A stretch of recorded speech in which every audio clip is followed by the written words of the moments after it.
You know? Right.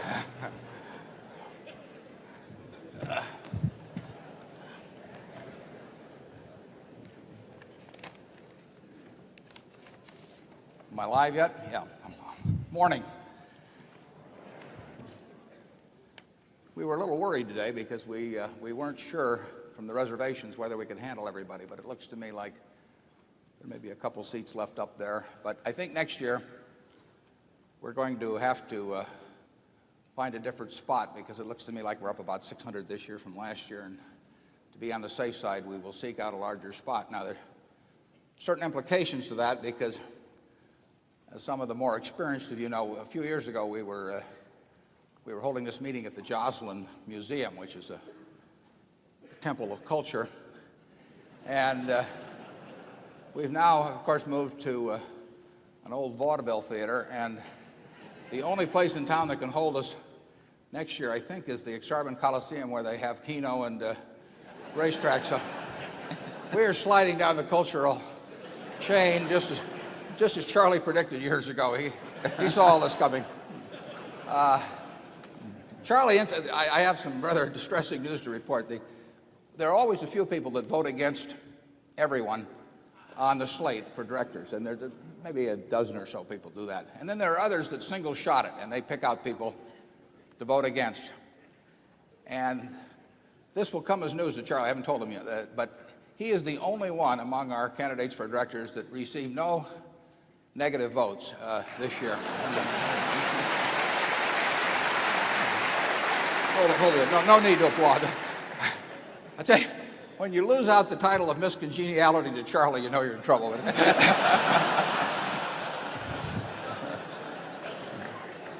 Now, I'd like to tell you a little bit how we'll run this. We will have the business meeting in a hurry with the cooperation of all of you, and then we will introduce our managers who are here, and then we will have a Q&A period. We will run that until 12 o'clock, at which point we'll break. And then at 12:15, if the hardcore want to stick around, we will have another hour or so until about 1:15 of questions. So you're free to leave, of course, any time. And I've pointed out in the past that it's much better form if you leave while Charlie is talking rather than when I'm talking. But feel free any time. But if you're panicked and you're worried about being conspicuous by leaving, you will be able to leave at noon. We will have buses out front that will take you to the hotels or the airport or to any place in town in which we have a commercial interest, and we encourage you staying around on that basis. Let's get the business of the meeting out of the way, and then we can get on to more interesting things. My name is Michael Mullen from Omaha. Would you comment on the use of derivatives? I noticed Dell Computer stock was off 2.5 points Friday with the loss in derivatives. The question is about derivatives. We have in this room the author of the best thing you can read on that. There was an article in Fortune about a month ago or so by Carol Loomis on derivatives, and far and away is the best article that's been written. We also have some people in the room that do business in derivatives from Solomon, and it's a very broad subject. As we said last year, I think someone asked what might be the big financial story of the 90s, and we said we obviously don't know, but that if we had to pick a topic, that it could well be derivatives, because they lend themselves to the use of unusual amounts of leverage, and they are sometimes not completely understood by the people involved. And anytime you combine ignorance and borrowed money, you can get some pretty interesting consequences, and particularly when the numbers get big. And you've seen that, of course, recently with the recent Procter & Gamble announcement. Now, I don't know the details of the P&G derivatives, but I understand, at least from that what started out as interest rate swaps ended up with P&G writing puts on large quantities of of U.S. and I think one other country's bonds. And anytime you go from selling soap to writing puts on bonds, you've made a big jump. And the ability to borrow enormous amounts of money, combined with the chance to get either very rich or very poor very quickly, has historically been a recipe for trouble at some point. And derivatives are not going to go away. They serve useful purposes and all of that, but I'm just saying that it has that potential. And we've seen a little bit of that. I can't think of anything that we've done that would... Do you think of anything we do that approaches derivatives, Charlie? Directly? No. No. I may have to cut him off if he talks too long.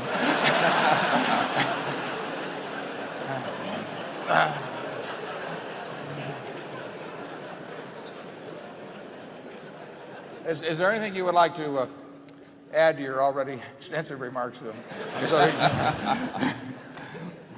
No. Okay. In that case, we'll go to zone 2.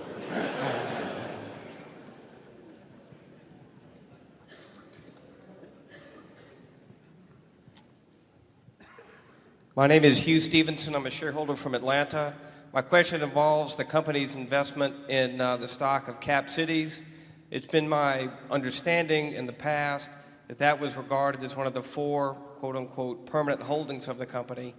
So I was a little bit confused by the disposition of 1 million shares. Could you clarify that? Was my previous understanding incorrect, or has there been some change, or is there a third possibility?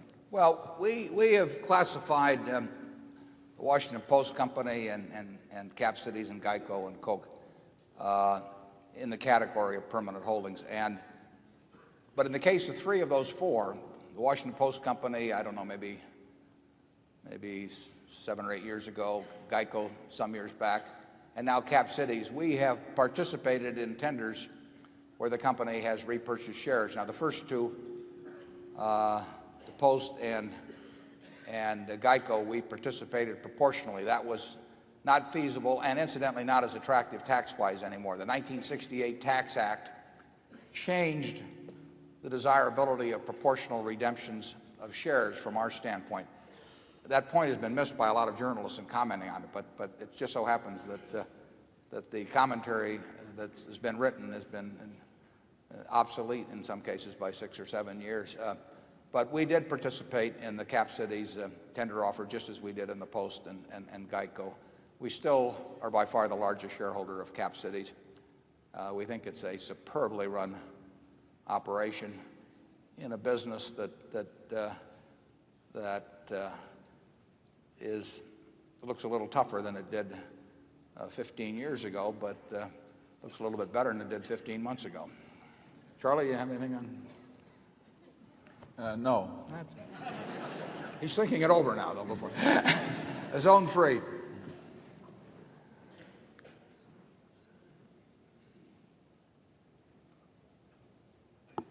Good morning. My name's Howard Bascom. I'm from Kansas City, and I've got a theoretical value question for you. If you were to buy a business and you bought it at its intrinsic value, what's the minimum after-tax free cash flow yield you'd need to get? Well, your question is if we were buying all of a business and we were buying it at what we thought was intrinsic value, what was the minimum? Correct. Present earning power, or what the minimum discount rate of future streams? No, what's the minimum current after-tax free cash flow yield you'd need to get? We could conceivably buy a business. I don't think we would be likely to, but we could conceivably buy a business that had no current after-tax cash flow, but we would have to think it had a tremendous future. But we would not find, obviously, the current figures, particularly in the kind of businesses we buy, tend to be representative, we think, of what's going to happen in the future. But that would not necessarily have to be the case. You can argue, for example, in buying stock at a time when it was losing significant money. We didn't expect it to continue to lose significant money, but if we think if we think the present value of the future earning power is attractive enough compared to the purchase price, we would not be overwhelmed by what the first year's figure would be. Charlie, you want to add to that? Yeah, well, we don't care what we report in the first year or two of after buying anything.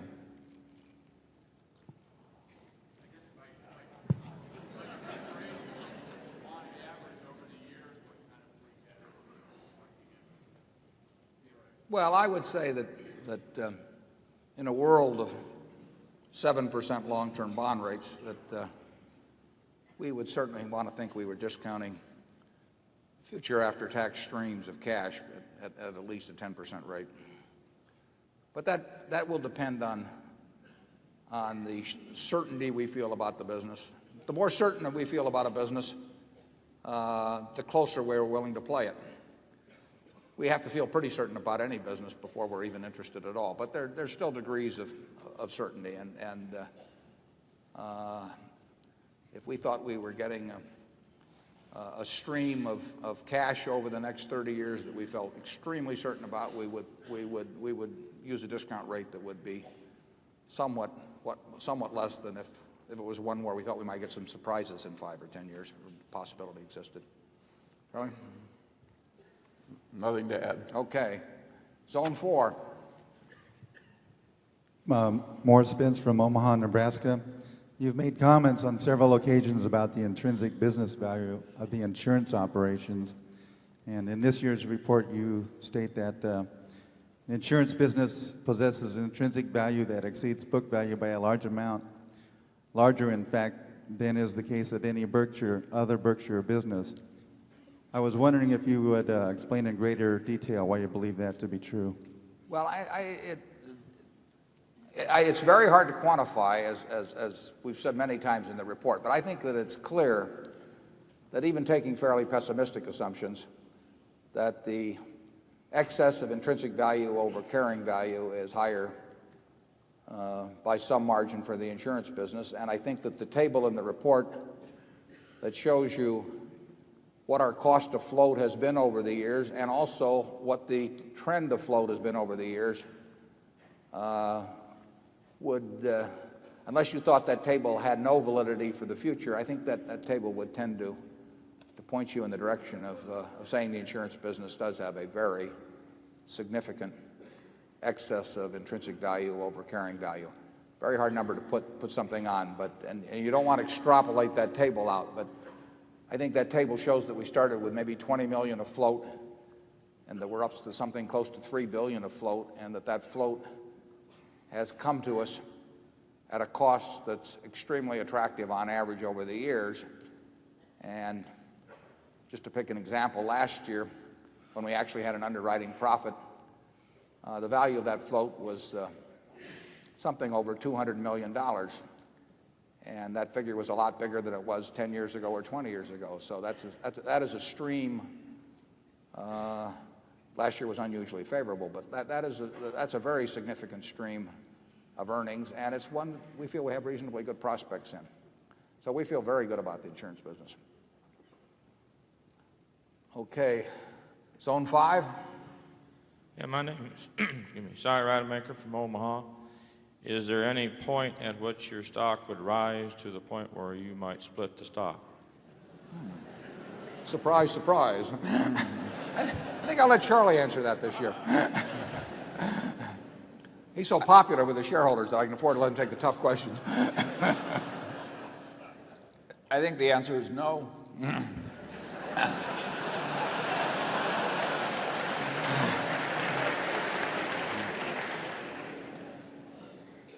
I think the idea of carving ownerships in an enterprise into little tiny $20 pieces is almost insane. I mean, it's quite inefficient to service a $20 account, and I don't see why there shouldn't be a minimum as a condition of joining some enterprise. Certainly, we'd all feel that way in a private enterprise. Yeah, we would not carve it up in $20 units.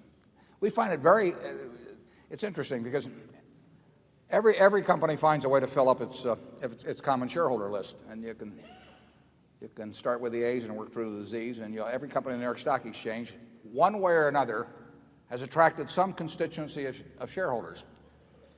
And frankly, we can't imagine a better constituency than is in this room. I mean, we don't think we can improve on this group, and we followed certain policies that we think attracted certain types of shareholders and actually pushed away others, and that is part of our eugenics program here at Berkshire.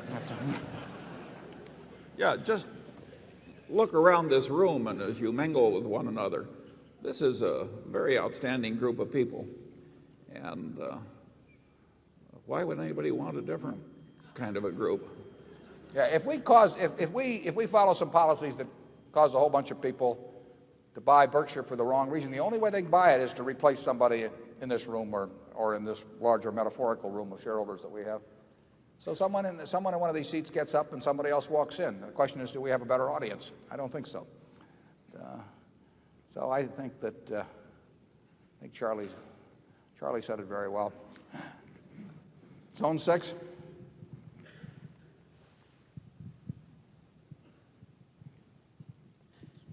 Mr. Buffett, my name is Rob Naw. I'm from Omaha, Nebraska. My question is, given the recent announcement of Midwest Express and their nonstop jet service between the East and West Coasts, will this cut down on your use of the Indefensible? And will you use more commercial air travel? This is a question planted by Charlie.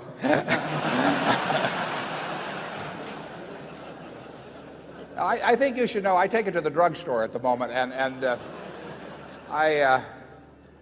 it's just a question when I start sleeping in it at the hangar. Nothing will cut back on the Indefensible. It's being painted right now, but I told him to make it last a long time.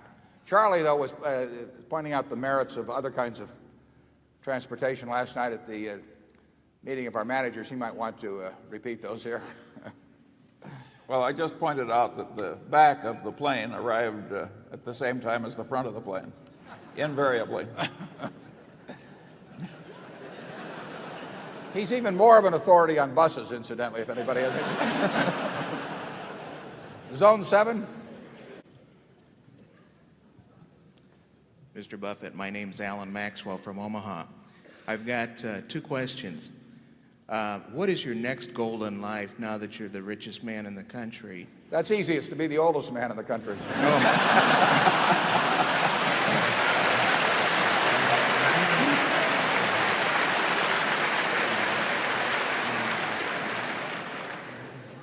Secondly, you talk about good management with corporations and that you try and buy companies with good management. I feel that I have about as much chance of meeting good managers other than yourself as I do bringing Richard Nixon back to life. How do I, as an average investor, find out what good management is? Well, I think you judge management by two yardsticks. One is how well they run the business, and I think you can learn a lot about that by reading about both what they've accomplished and what their competitors have accomplished, and seeing how they have allocated capital over time. You have to have some understanding of the hand they were dealt when they themselves got a chance to play the hand. But if you understand something about the business they're in, and you can't understand it in every business, but you can find industries or companies where you can't understand it, then you simply want to look at how well they have been doing in playing the hand essentially that's been dealt with them. And then the second thing you want to figure out is how well that they treat their owners. And I think you can get a handle on that oftentimes. A lot of times you can't. I mean, there are many companies that obviously fall in somewhere in that 20th to 80th percentile, and it's a little hard to pick out where they do fall. But I think you can usually figure out. I mean, it's not hard to figure out that, say, Bill Gates or Tom Murphy or Don Keogh or people like that are really outstanding managers. And it's hard to figure out who they're working for. And I could give you some cases on the other end of the spectrum too. It's interesting how often the ones that, in my view, are the poor managers also turn out to be the ones that really don't think that much about the shareholders, too. The two often go hand in hand. But I think reading of reports, reading of competitors' reports, I think you'll get a fix on that in some cases. You don't have to, you don't have to make 100 correct judgments in this business or 50 correct judgments. You only have to make a few. And that's all we try to do. And generally speaking, the conclusions I've come to about managers have really come about the same way you could make yours. I mean, they've come about by reading reports rather than any intimate personal knowledge or knowing them personally at all. So read the proxy statements, see what they think of, see how they treat themselves versus how they treat the shareholders, and look at what they have accomplished considering what the hand was that they were dealt when they took over, compared to what is going on in the industry. And I think you can figure it out sometimes. You don't have to figure it out very often. Charlie? Nothing to add. No. Okay, we're back to zone one.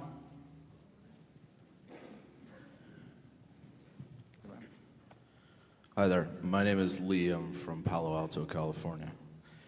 In meeting Ajit Jain, I've been very impressed over the years. I think I even met his parents once. They came from India. Please comment on your deepest impressions of his personality and managerial skills, and also how you go about exactly keeping somebody with such fine skills within the fold. He might go to Walt Disney someday and pull down 200 million. Well, if he gets offered 200 million, we may not compete too vigorously at that level. We basically try to run a business so that Charlie and I have two jobs. We have to identify and keep good managers interested after we figured out who they are, and that often is a little different here because I would say a majority of our managers are financially independent, so that they don't go to work because they are worried about putting kids through school or putting food on the table. So they have to have some reason to go to work aside from that. They have to be treated fairly in terms of compensation, but they also have to figure it is better than playing golf every day or whatever it may be. And so that's one of the jobs we have, and we basically attack that the same way. We look at what they do the same way we look at what we do. We've got a wonderful group of shareholders. Before I ran this, I had a partnership. I had a great group of partners, and essentially I like to be left alone to do what I did. I like to be judged on the scorecard at the end of the year rather than on every stroke, and not second-guessed in a way that was inappropriate. I like to have people who understood the environment in which I was operating. And so the important thing we do with managers generally is to find the 400 hitters and then not tell them how to swing, as I put in the report. Second thing we do is allocate capital. And aside from that, we play bridge. It's pretty much what happens at Berkshire. So with any of the managers you might name here, we try to make it interesting and fun for them to run their business. We try to have a compensation arrangement that's appropriate for the kind of business they're in. We have no company-wide compensation plan. We wouldn't dream of having some compensation expert or consultant come in and screw it up. We try to, some businesses require a lot of capital that we're in, some require no capital. Some are easy businesses where good profit margins are a cinch to come by, but we're really paying for the extra beyond that. Some are very tough businesses to make money in. And it would be crazy to have some huge framework that we tried to place everybody in that where one size would fit all. People generally are compensated relating in some manner that relates to how their business does, as opposed to, there's no reason to pay anybody based on how Berkshire does, because no one has responsibility for Berkshire except for Charlie and me. And we try to make them responsible for their own units, compensated based on how those units do. We try to understand the businesses they're in, so we know what the difference between a good performance and a bad performance.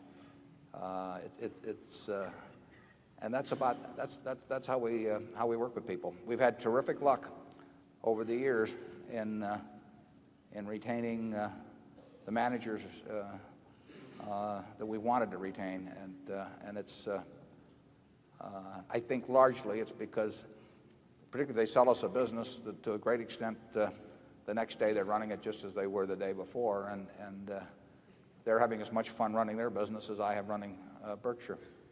Charlie? Well, I've got nothing to add, but I think it's that concept of treating the other fellow the way you'd like to be treated if the roles were reversed. It's so simple when you stop to think about it, but it's a rare evening when Ajit and Warren aren't talking once on the phone.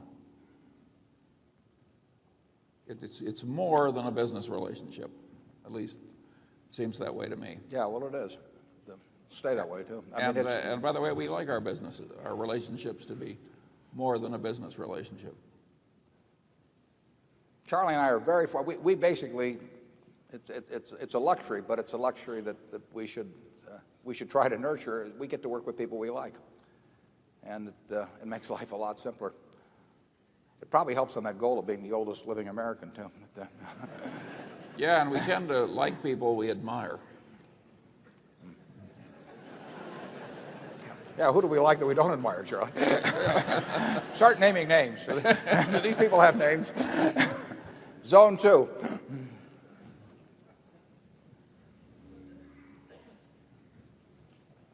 My name is Peter Bevelin from Sweden. How do you perceive Guinness long-term economics growth-wise? Fitz, is that, would you repeat that, Fitz? Was it what firm growth-wise? Guinness. Oh, Guinness. I'm not as much of an expert on Guinness's products as Charlie is. We proved that. You didn't hear me. He said I proved that. I made the decision to buy Guinness, and Guinness is down somewhat from. Actually, the price in pounds is about the same, but the pound is at about $1.46 or $1.47 against an average of $1.80 something. So we've had a significant exchange loss on that. The Guinness is, despite the name, the main product, of course, is Scotch, and that's where most of the money is made. Oh, they make good money in brewing, but distilling is the main business. And the usage of Scotch, particularly in this country, the trends have not been strong at all. But that was true when we bought it too. There's some countries around the world where it's grown, and there's certain countries where it's a huge prestige item. I mean, in certain parts of the Far East, the more you pay for Scotch, the better you think people think of you, which I don't understand completely, but I hope it continues. But the worldwide Scotch consumption has not been anything to write home about. Guinness makes a lot of money in the business, but I don't see anything in published history that would lead you to believe that the growth prospects in terms of physical volume are high for Scotch. The Guinness itself, the beer, actually has shown pretty good growth rates in some countries, actually from a very tiny base in the U.S. as well. But they will have to do well in distilling, or that will govern the outcome of Guinness. I think Guinness is well run, and it's a very important company in that business, but I wouldn't count on a lot of physical growth. Charlie, any consumer insights? No. Zone 3?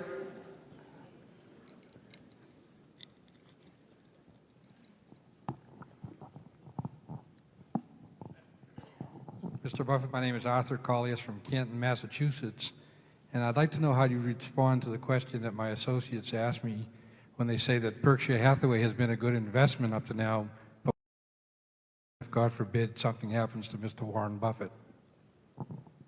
Well, I'm glad you didn't say Charlie Munger. I mean, now Berkshire will do just fine. We've got a wonderful group of businesses. I've told you the two things I do in life, and in terms of the managers we have, you'd have to come in and really want to mess it up, I would think. And we don't have anybody like that in terms of succession plans at Berkshire. And then there's the question of allocation of capital. And you could do worse than just adding it to some of the positions that we already had. The ownership, if I die tonight, the ownership structure does not change. So you've got the same large block of stock that has every interest in having good successor management as I would. I mean, there would be no greater interest. And it's not a complicated business. I mean, you ought to worry more about, if you own Microsoft, about Bill Gates, I think, or something of the sort. But this place is, we've got a group down here that are running these. You didn't see me out at Borsheim selling any jewelry the other day. I mean, that's somebody else's job. So it's not very complicated.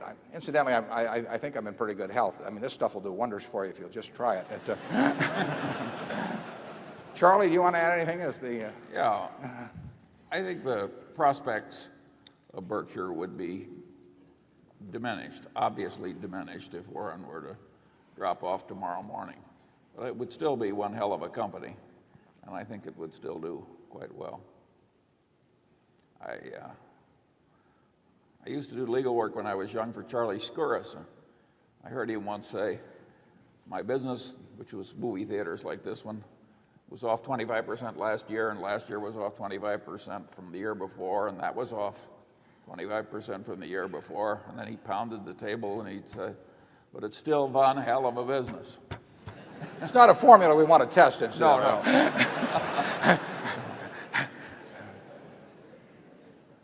It is one hell of a business, though, we've got here. I mean,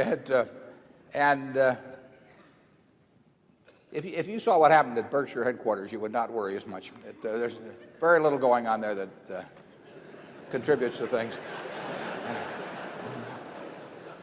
We're right now at our peak of activity. This is it. Zone 4. First of all, my name is Al Martin, and my wife, Terry, is here with me. And I appreciate the invitation to attend this meeting.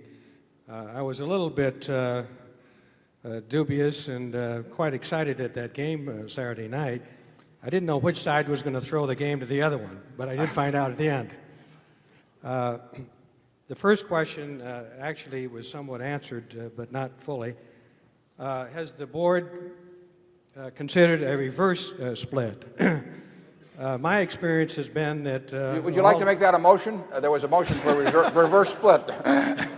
I would say a 2-for-1, because if it were 3 or 4-for-1, I might end up with no shares, or fractional shares.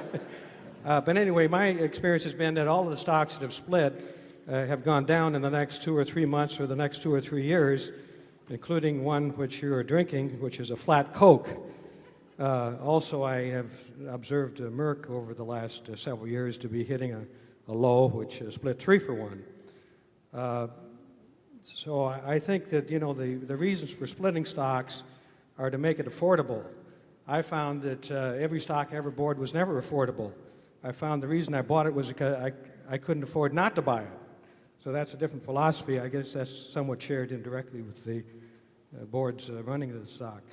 The second question, which is has to do with... Hope it's as easy as the first question. Well,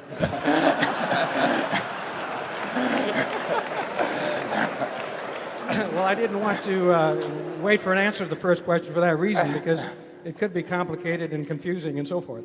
The second question has to do with could the board consider looking into a commodity broker or a lawyer or both that could take action similar to Hillary Clinton's? I think making your net worth go up by a factor of 5 overnight is more than enticing. Some of us might even want to wait for 10 months to get 100-to-1 return on the money. Well, I want to say 530% in one day. Charlie has never done that for us. I mean, it really caused me to reassess succession plans at Berkshire. And Hillary may be free in a few years.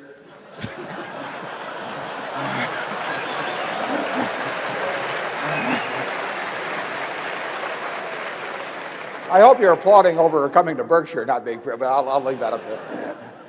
Okay, that was their second question. That was my second question. Of course, in my experience, it's been that most of us have thought through this situation, and I guess it's pretty speculative, but I found out that the rules and laws that are made for trading are interpreted rather than enforced, and I think that applied to this particular case. So let's go on to the third question. All right. They're getting easier. This one is real easy. My wife was a collector of blue chip stamps for many, many years, and she bought some stamps with her. What should she do with them? Well, we can give you a definitive answer to that. Charlie and I entered this trading stamp business to apply our wizardry to it in, what, 1969 or so, Charlie? Yes. We were doing what then, about 110 million? No, it went up to 120. Okay, and then we arrived on the scene, and we're going to do, what, about 400,000 this year? Yes. Yeah. That shows you what can be done when your management gets active. We have presided over a decline of 99.5%. Yeah. But we're waiting for a bounce. And I would say this. The trading stamp business, as those of you who followed it all know, it only works because of the float. I mean, a very, very high percentage of the stamps in the 60s were cashed in. We have some years that we've gotten up to 99%, I believe we sampled the returns because they were given out in such quantity. But our advice to anyone who has stamps is to save them because they're going to be collector's items, and besides, if you bring them to us, we have to give you merchandise for them. So tell her to keep them. They'll do nothing but gain in value over years.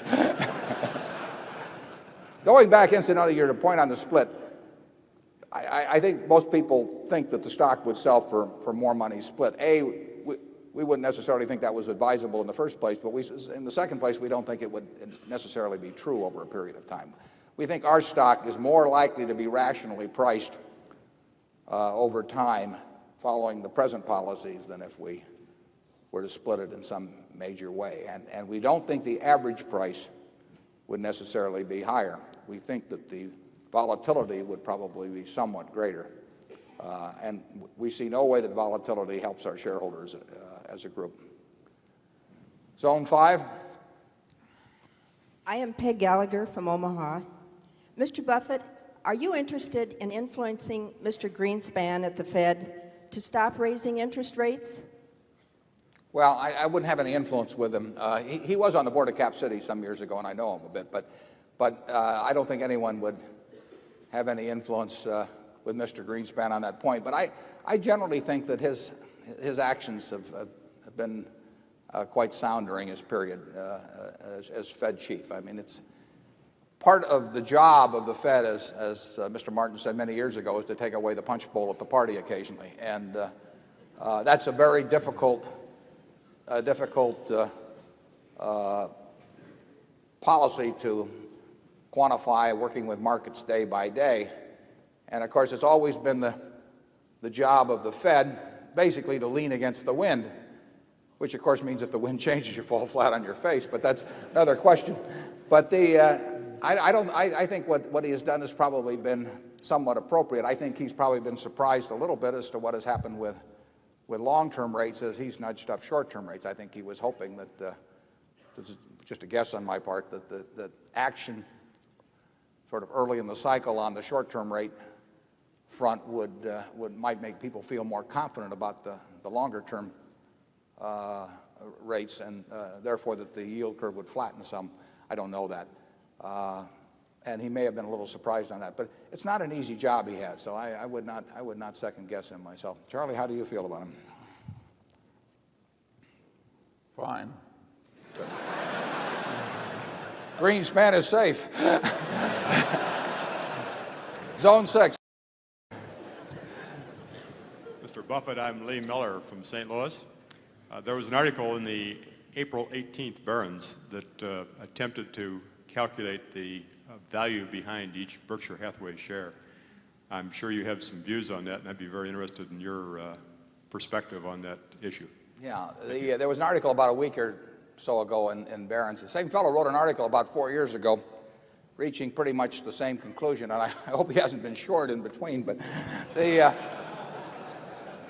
I would say this, it is not the way I would calculate the intrinsic value of Berkshire, but everyone in securities markets makes choices on that. Every day somebody sells a few shares of Berkshire and someone buys, and they are probably coming to differing opinions about valuation. I would say that I found it strange that apparently he forgot we were in the insurance business, but that's not total. It really doesn't make any difference. I mean, we don't pay any attention to what people say about Coca-Cola stock or Gillette stock or any of those things. I mean, on any given day, 2 million shares of Coca-Cola may trade. That's a lot of people selling, a lot of people buying it. If you talk to one person, you'd hear one thing, and talk to another. You really should not make decisions in securities based on what other people think. If you're doing that, you should think about doing something else, because a public opinion poll will not get you rich in Wall Street.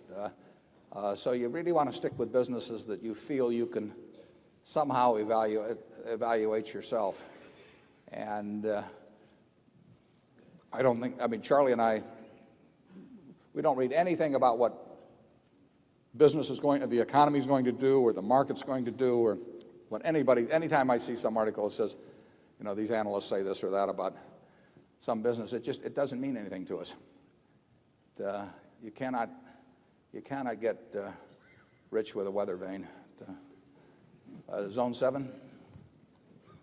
I'm Edward Barr from Lexington, Kentucky, and I'd like to ask, given the amount of capital in the banking industry, do you think that more banks should be buying back significant amounts of their stock, like SunTrust, versus just the token amounts that they're buying back, or just the authorized amounts? And then also, related question in banking, are banks too focused on goodwill amortization when declining to buy other banks for cash, thereby using purchase accounting, versus the normal practice in the industry of pooling accounting, even when the stock that they issue may be depressed or undervalued? Well, the first question about the capital in the industry, that you really have to look at that on a bank-by-bank basis, and there is a lot more repurchasing of shares by banks taking place. You mentioned SunTrust, but National City they bought it back, I think 5% of their, National City of Cleveland bought back 5% of their stock in the first quarter. There's much more repurchasing going on, and that's simply a judgment call by management that as to the level of capital they need going forward, and what level of capital enables them to earn the return on equity that they think appropriate, and what they feel like paying for their own shares. So I think you have to look at that on case by case. We certainly like it. If we were to own a bank, we would, or own shares in a bank, we would like the idea of the bank repurchasing its stock at a price that we thought was attractive. We would think that they probably knew more about their own bank than some other bank they were going to buy, and that if the numbers are right, it's an attractive way to use capital. Your second question about goodwill amortization and purchase accounting versus pooling, we care not. At Berkshire, it absolutely makes no difference to us what accounting treatment we get on something. We are interested in the economics of a transaction. Some banks, some businesses generally, most businesses perhaps, prefer pooling because they don't like to take a goodwill amortization charge. We think our shareholders are smart enough, particularly if we make it clear to them the accounting consequences. We think they're smart enough to look through to the economic reality of what Berkshire's businesses are all about. And I think that some managements sell short their own ownership group by doing various kinds of financial acrobatics in order to have the charges come in a certain way rather than, as you point out, often they might be better off buying for cash rather than their own stock as currency, but they may prefer to use their own stock because they avoid goodwill charges. We've written a few things on goodwill in the past, in past annual reports, that might get to that subject. We don't care what accounting. We sort of rewrite the accounting for any business that we're looking at, because in our heads we want to have, in effect, a standardized way of looking at businesses. And if one company goes through pooling transactions and another goes through purchase transactions, we're going to recast them in our own mind so that there's comparability. Charlie? Yeah, the published accounting results are in accordance with standard convention, and they're a place to start economic analysis. The figures are frequently quite silly on a functional basis. I'm not criticizing accounting conventions except for some. Yeah. But I think it's just a place to start thinking about economic reality. By their nature, they can't tie perfectly. They can't even tie very well to economic reality. We regard it as a negative when we find a management that's preoccupied with accounting considerations, but we find it so frequent that we can't afford to use it as a total exclusionary factor. It really surprises me how many managements focus on accounting and the time they spend on it. It's really unproductive. If you find a management that doesn't care about the accounting but does explain to you in clear terms what's going on, I think you should regard that as a plus in owning a security. Zone 1.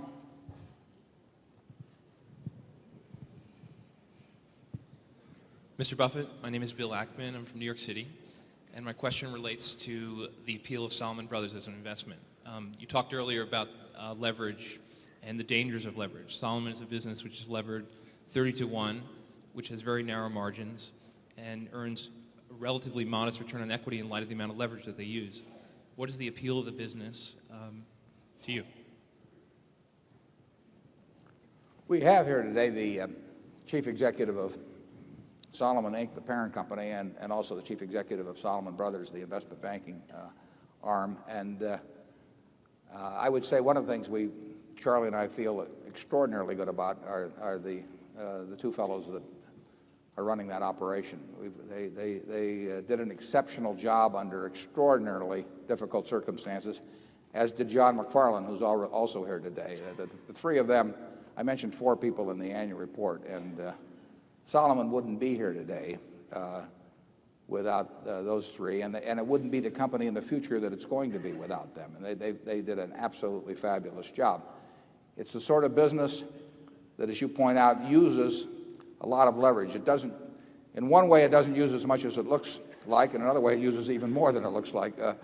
But the test will be, A, whether they control that business in a way that leverage does not prove dangerous, and secondly, what kind of returns on equity they earn while using it. You certainly should expect to earn somewhat higher returns on equity when you are necessarily exposed to a small amount of systemic risk and significant amounts of borrowed money than you would in a business that's an extremely plain vanilla business. But I don't know whether you've met Bob and Derek, but I think you'd feel better about having leverage in their hands than about any other hands you can imagine.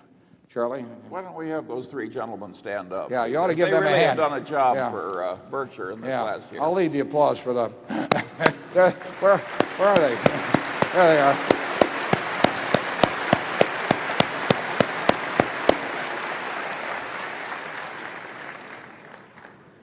I've mentioned this before, but it's worth mentioning again. Derek took on the job of being the operating head of Salomon Brothers on August 18th, 1991.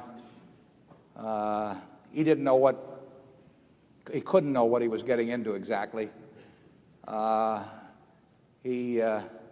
months later, or 3 months later, we never had a conversation about compensation. He did not ask me for Berkshire or my guarantee for indemnification because he was walking into unknown legal problems. We didn't know what we would finally uncover. And he worked incredible hours to keep that place together, which was not easy. Bob Denham, I called, I guess, on the 23rd or so. I called him on a Friday. I got home on a Saturday, the 24th of August. He was living a nice, pleasant, peaceful life in California, and had a first-class law firm, good group of clients. Wife had a good job there, and I told him I was in a mess and there wasn't any second choice. And 3 days later, he was back in New York and living in a small apartment in Battery City and handling the general counsel's job at Solomon. They found John McFarland on that Sunday on the 18th. I think he was running in a triathlon or something. Not to practice the Charlie and I follow, but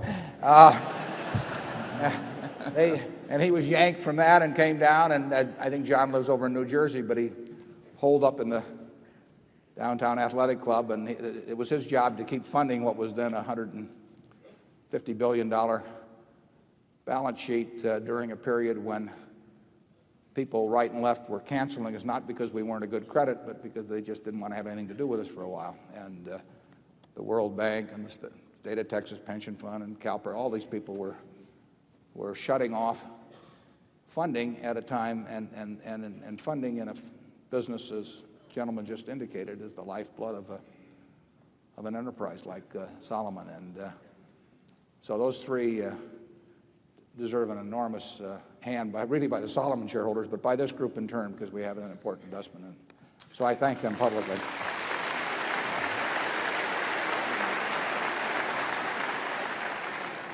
Zone 2.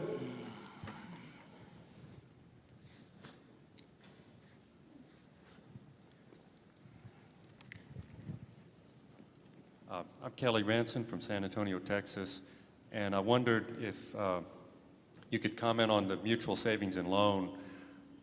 There was just a footnote that the deposits had been assumed by a federal savings bank.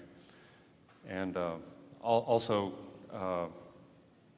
what about the annual report for Wesco Financial that I know it used to be in the annual report for Berkshire? Just wondered if you could comment on that, please. The question is about our 80% owned subsidiary, Wesco Financial, sold its ownership in Mutual Savings and Loan of Pasadena last year. I'll let Charlie comment on that. And then the second question is about the Wesco report, which is available to any Berkshire shareholder simply by writing Wesco. But we found that stapling problems and other things made it a little difficult to keep adding that every year to the report. So now we make it available to anyone who would, in Berkshire, who would like to have it. But Charlie, you want to comment on the sale of Mutual? Yes, the savings and loan business became very much more heavily regulated after the huge nationwide collection of scandal and insolvency and so on. And meanwhile, we had a very small savings and loan association, and the combination of the new regulation and the fact that it was a very small part of our operation made us decide that we were better off without it. That does happen from time to time in Berkshire. We do exit once in a while. And by the way, we would reserve the right to change our mind. I always liked Lord Keynes when he said that he got new facts or new insights, well, he changed his mind, and then he'd say, "What do you do?" So we changed our mind. They asked our directors at Mutual to start going to school on Saturday, didn't they, Charlie, or something? I think that helped change our mind about Mutual. Yeah, there's a time to vote with your feet.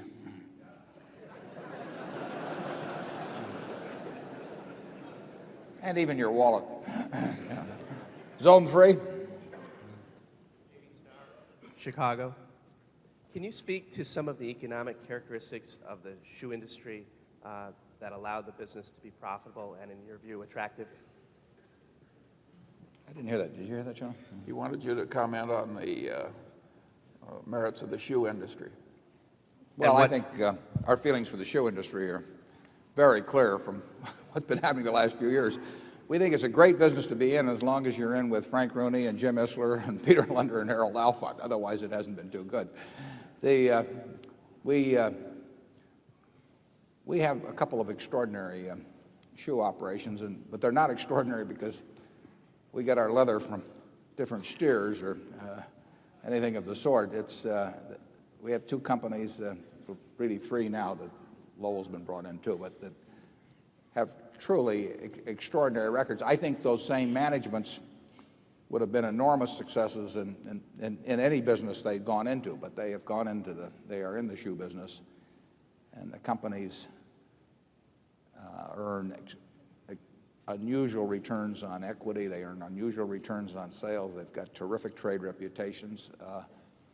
And I think that to the extent we can find ways to expand in the shoe business while employing those managements, we'll be very excited about doing so. It isn't because we think that the shoe industry is any cinch, per se, or anything of the sort, but we've got a lot of talent employed in the shoe business, and whenever we've got talent, we like to try and figure out a way to give them as big a domain as we can. And it's not inconceivable that we would expand the shoe business, perhaps even significantly over time. My name is Stuart Hartman from Sioux City. After the brevity of the last question from Section 4, I'll try to be extremely brief.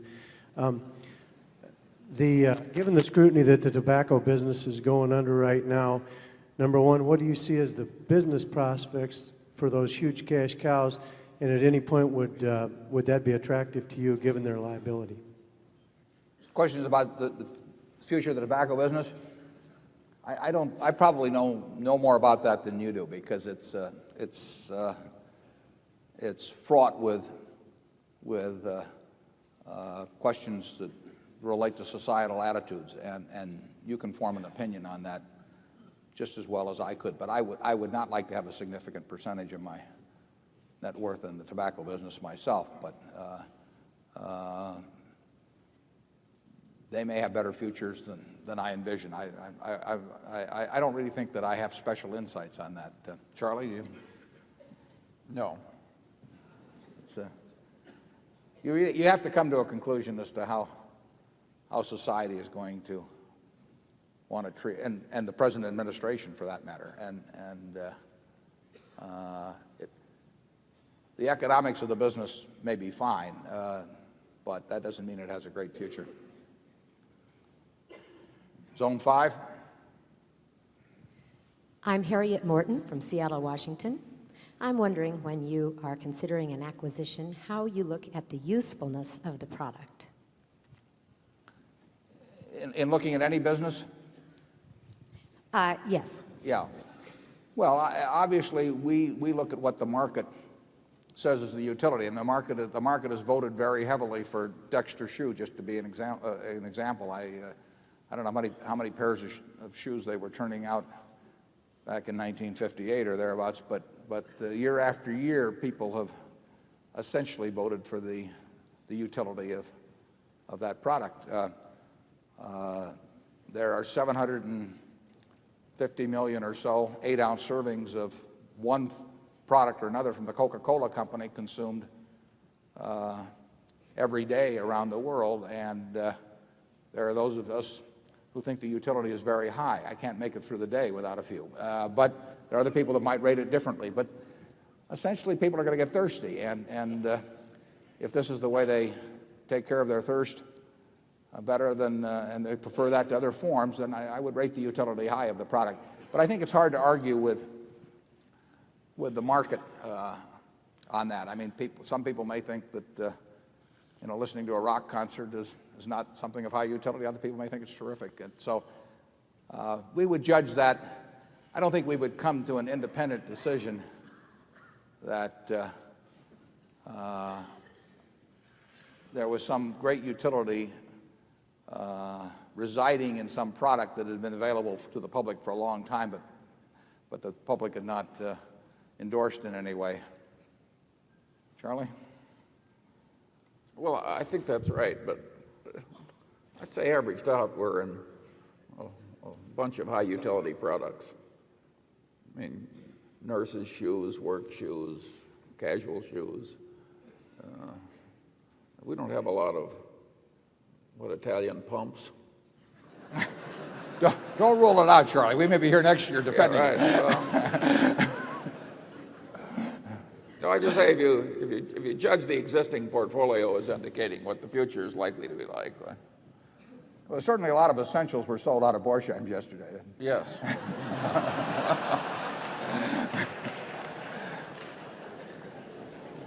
I hear my family clapping. Zone 6. We have no question up here. Okay, Zone 7.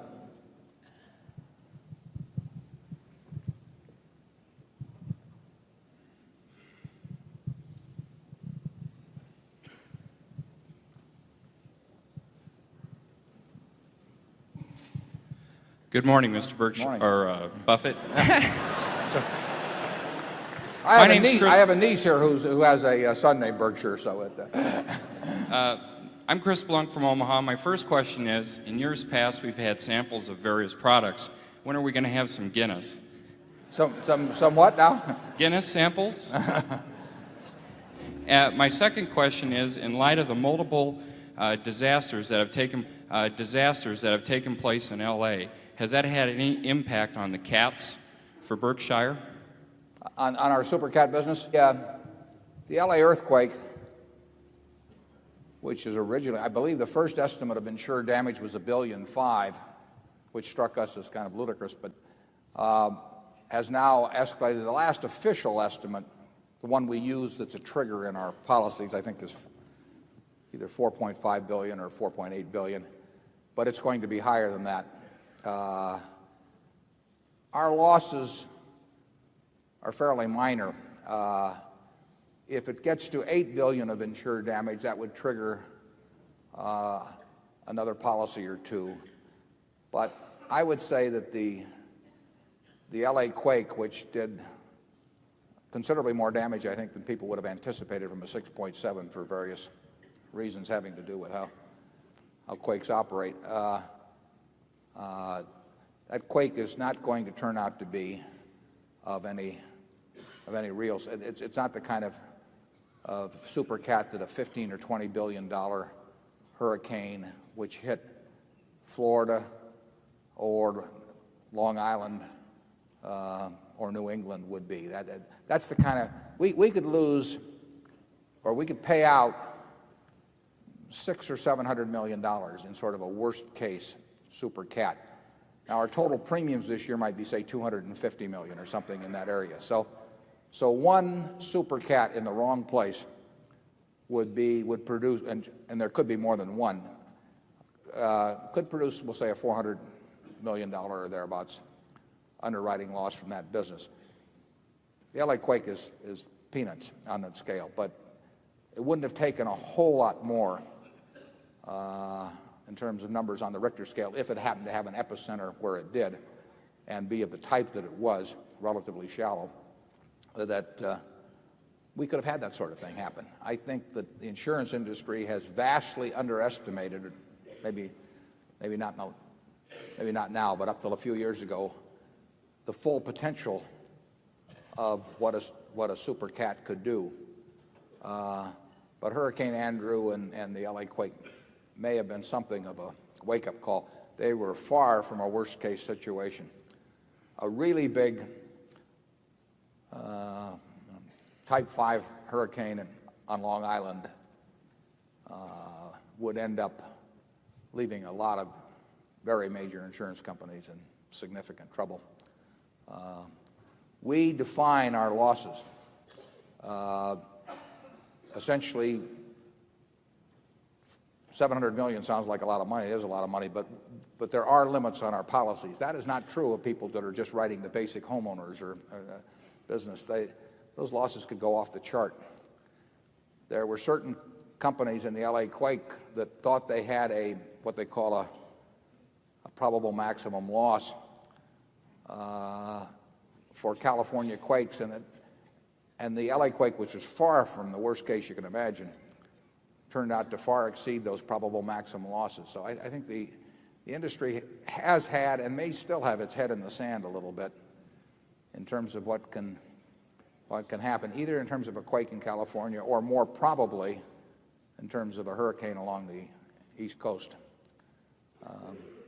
So far this year, we're in reasonable shape, but that doesn't mean much because by far the larger exposure is in hurricanes, and essentially 50% of the hurricanes hit in September, and I think it's about 15% would be in August, close to 15% in October. So you have 80% roughly in those 3 months, and then there's a little tail on both sides. But that's when you find out whether you've had a good or bad year in the super cat business, basically. It's a business we like at the right rates because there are very few people that can afford to write it at the level that the underlying company, the reinsured companies, need it. And we are in a position, if the rates are right, to do significant business. Charlie? Nothing to add. Zone 1?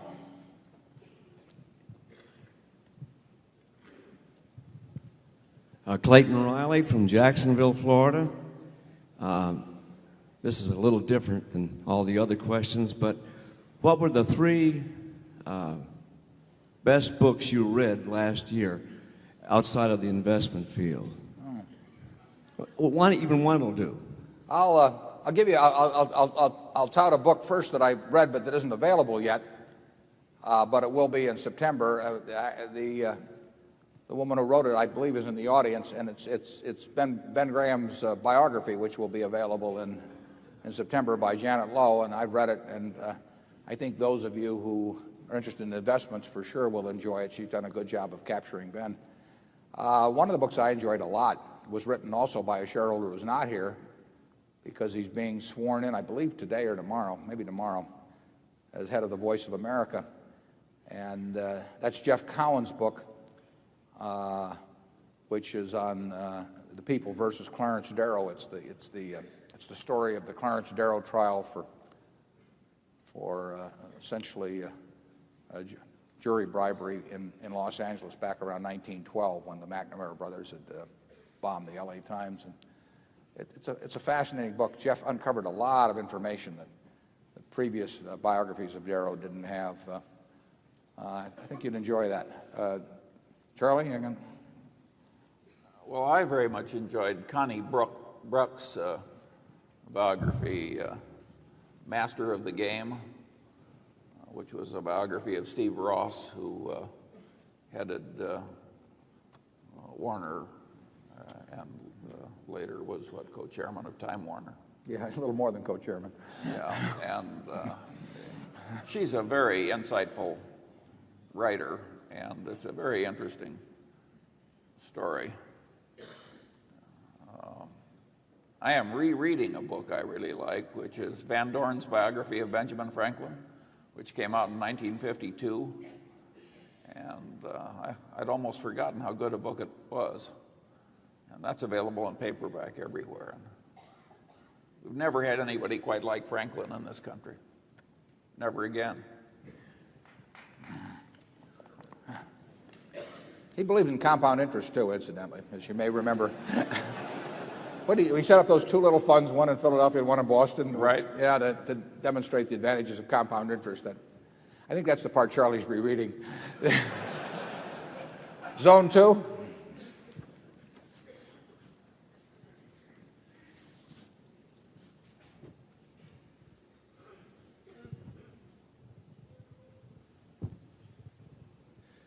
Thank you for teaching so much to all of us about business. My name is Mike Assail from New York City. You mentioned earlier that Berkshire's shoe business was great, but that other shoe businesses were not so good. What are the uncertainties of the global brand leaders that the Berkshire seems to like? They like Coke and Gillette. the global brand leaders in the shoe business being Nike and Reebok. What are their uncertainties in terms of long-term competitive advantage, business economics, consumer behavior, and the other risk factors that you mentioned in the annual report this year? Thank you. So you're really asking about the future prospects of Nike and Reebok? Yeah, I don't know that much about those businesses. We do have one person in this audience at least who owns a lot of Reebok, but I'm not expressing a negative view in any way on that. I don't understand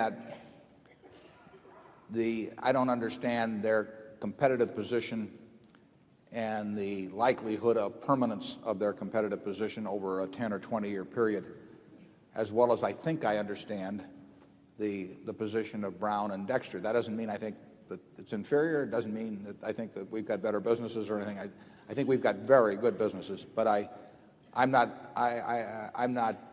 done the work, and I'm not sure if I did the work I would understand them. I think they are harder to understand, frankly, and to develop a fix on than our kinds. But they may be easier for other people who just have a better insight into that kind of business. Some businesses are a lot easier to understand than others. And Charlie and I don't like difficult problems. I mean, if something is hard to figure, we'd rather multiply by 3 than by pi. I mean, it's just easier for us. Charlie,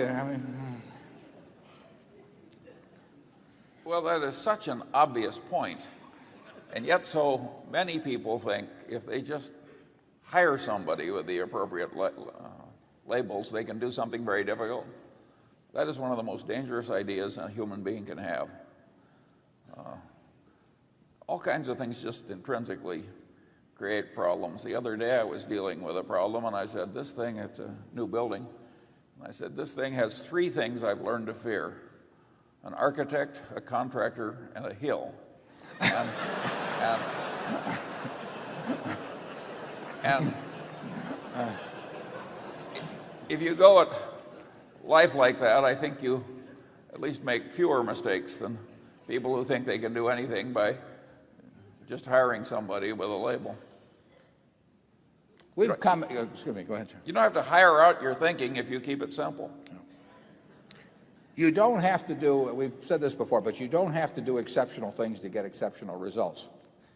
And some people think that if you jump over a 7-foot bar, that the ribbon they pin on you is going to be worth more money than if you step over a 1-foot bar. And it just isn't true in the investment world at all. So you can do very ordinary things. I mean, what is complicated about this? But, we're $3 billion pre-tax better off than we were a few years ago because of it. There's nothing that I know about that product or its distribution system, its finances, or anything that really hundreds of thousands or millions of people aren't capable of, that they don't already know. They just don't do anything about it. And similarly, if you get into some complicated business, you can get a report that's 1,000 pages thick and you got PhDs working on it, but it doesn't mean anything. What you've got is a report, but you won't understand that business, what it's going to look like in 10 or 15 years. The big thing to do is avoid being wrong. There's some things that are so intrinsically dangerous. Another of my heroes is Mark Twain, who looked at the promoters of his day, and he said, a mine is a hole in the ground owned by a liar. And that's the way I've come to look at projections. I mean, basically, I can remember Warren and I were offered $2 million worth of projections once in the course of buying a business, and the book was this thick. And for nothing. And we were given it for nothing, and we wouldn't open it. We'd almost pay $2 million not to look at it. I mean, it's ridiculous. I do not understand why any buyer of a business looks at a bunch of projections put together by a seller or his agent. Or his agent. I mean, you can almost say that it's naive. to think that that has any utility whatsoever. We just are not interested. If we don't have some idea ourselves of what we think the future is, to sit there and listen to some other guy who's trying to sell us the business or get a commission on it, tell us what the future is going to be, like I say, it's very naive. Yeah, and 5 years out. Yeah. We had a line in the report one time, don't ask the barber whether you need a haircut. And it's quite applicable to projections by sellers of businesses. Zone 3. Mr. Buffett, Greg Ulrich from Washington, D.C. In the last year, United Airlines and Northwest have resolved some of their financial problems by moving ownership over to the employees. With U.S. Air's current positions, problems, what do you see as occurring with U.S. Air, and do you see any movement toward employee ownership, and how will that affect Berkshire's interest in the company? Well, U.S. Air has a cost structure which is non-viable in today's airline business. Now, that in an important way involves its labor costs, but it involves other things too. But it certainly involves its labor costs, and they've stated this publicly, and I think, and they are talking with their unions about it, and they're talking with other people about other parts of their cost structure. And I think you'll just see what unfolds in the next relatively few months, because there isn't any question that the cost structure is out of line.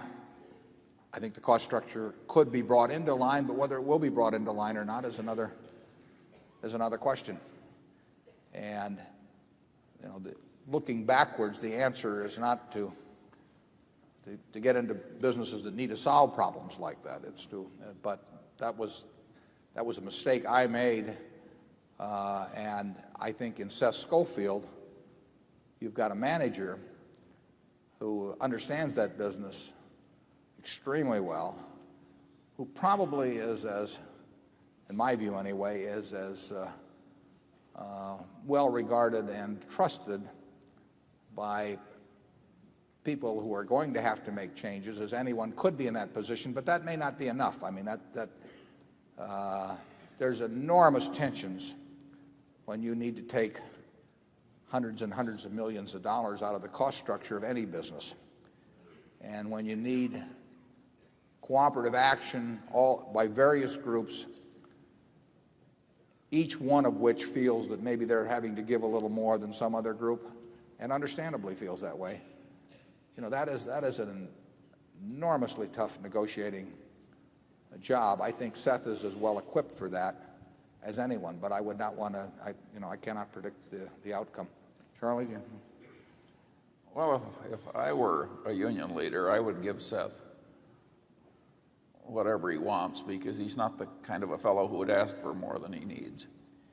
And it's perfectly obvious that's the correct decision on the labor side, but whether the obvious will be done or not is in the lap of the gods.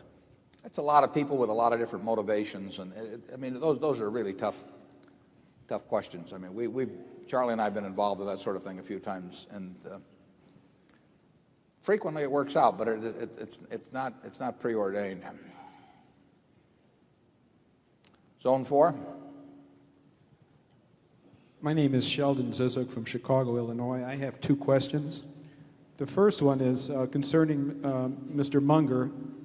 We know what Mr. Buffett's retirement plans are. I was wondering what your plans for the future concerning Berkshire are. I've always preferred the system of retirement where you can't quite tell from observing from the outside whether the man is working or retired.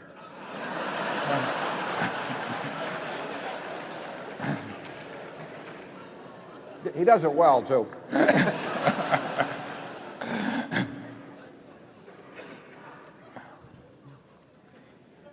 A problem in many businesses, particularly the more bureaucratic ones, is that your employees retire, but they don't tell you.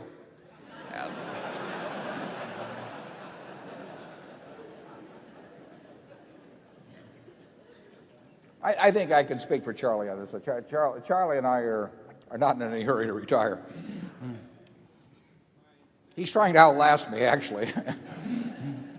Thank you. My second question is, I was just curious why you sold a portion of Cap Cities.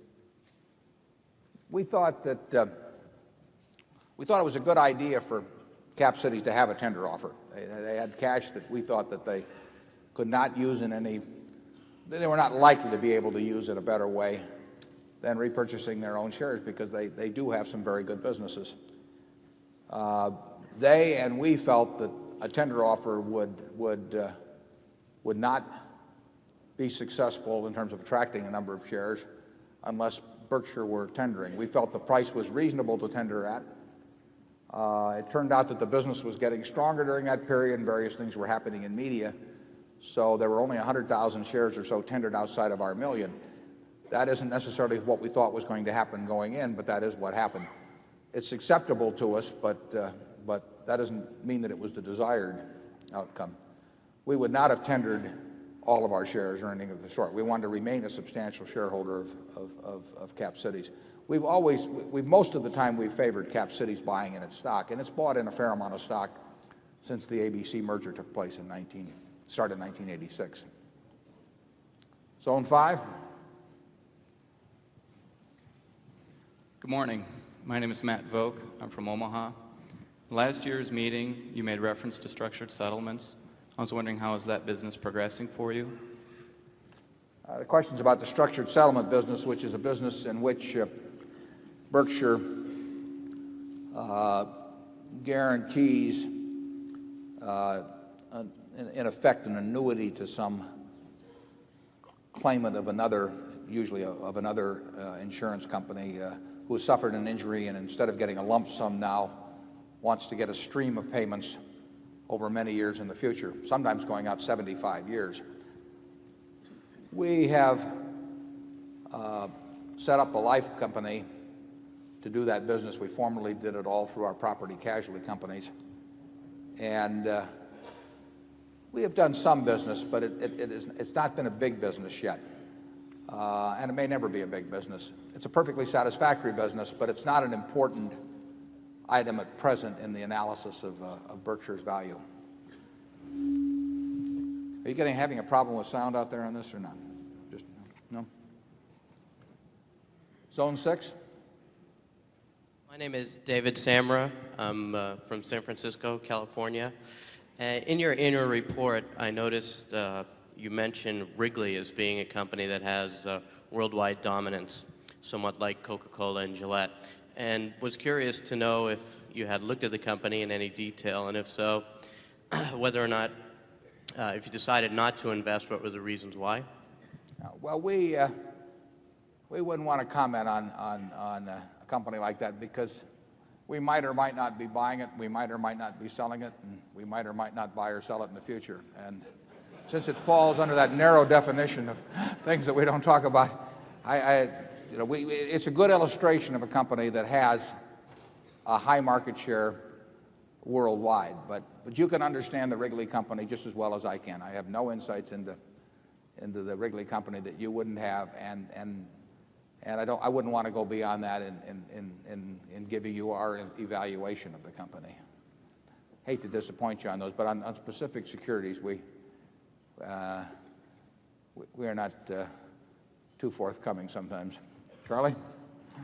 I'm good at not being forthcoming.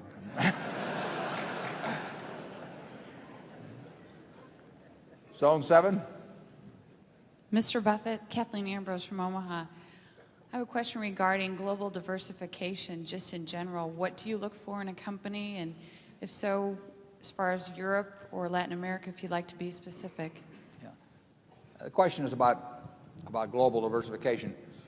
All we want to be in is businesses that we understand, run by people that we like, and priced attractively compared to the future prospects. So there is no specific desire to either be in the rest Europe or the rest of the world or Far East, or to avoid it. It's simply a factor that it's not a big factor. There may be more chances for growth in some countries 80% of Coca-Cola's earnings, roughly, will come from outside the United States. 80% of Guinness's earnings will come from outside the United States, but they're domiciled outside the United States, whereas Coca-Cola is domiciled here.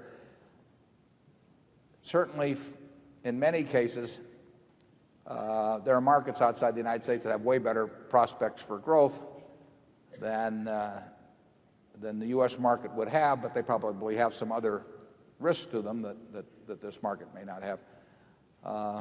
But we like the international prospects, obviously, of a company like Coke. We like the international prospects of a company like Gillette. Gillette earns 70% of its money outside this country. So if you look on a look-through basis, Coke, we might this year get something like $150 million of earnings indirectly for Berkshire's interest from the rest of the world just through Coca-Cola alone. But we don't make any specific, we don't think in terms of, I like this region so I want to be there or something of the sort. It's something that's specific to the companies we were looking at, and then we'll try to evaluate that. Coke is expanding in China. Well, I think, I forget what they showed last year, maybe 38% growth or something like that in cases. It's nice to have markets like that are relatively untapped. Actually, Gillette is expanding in China in a big way, and the Chinese don't shave as often, and more of them are what they call dry shavers than wet shavers there, which is electric shavers. But maybe we could stick something into Coke that would come. Maybe a little synergy at Berkshire finally. Who knows? Zone 1.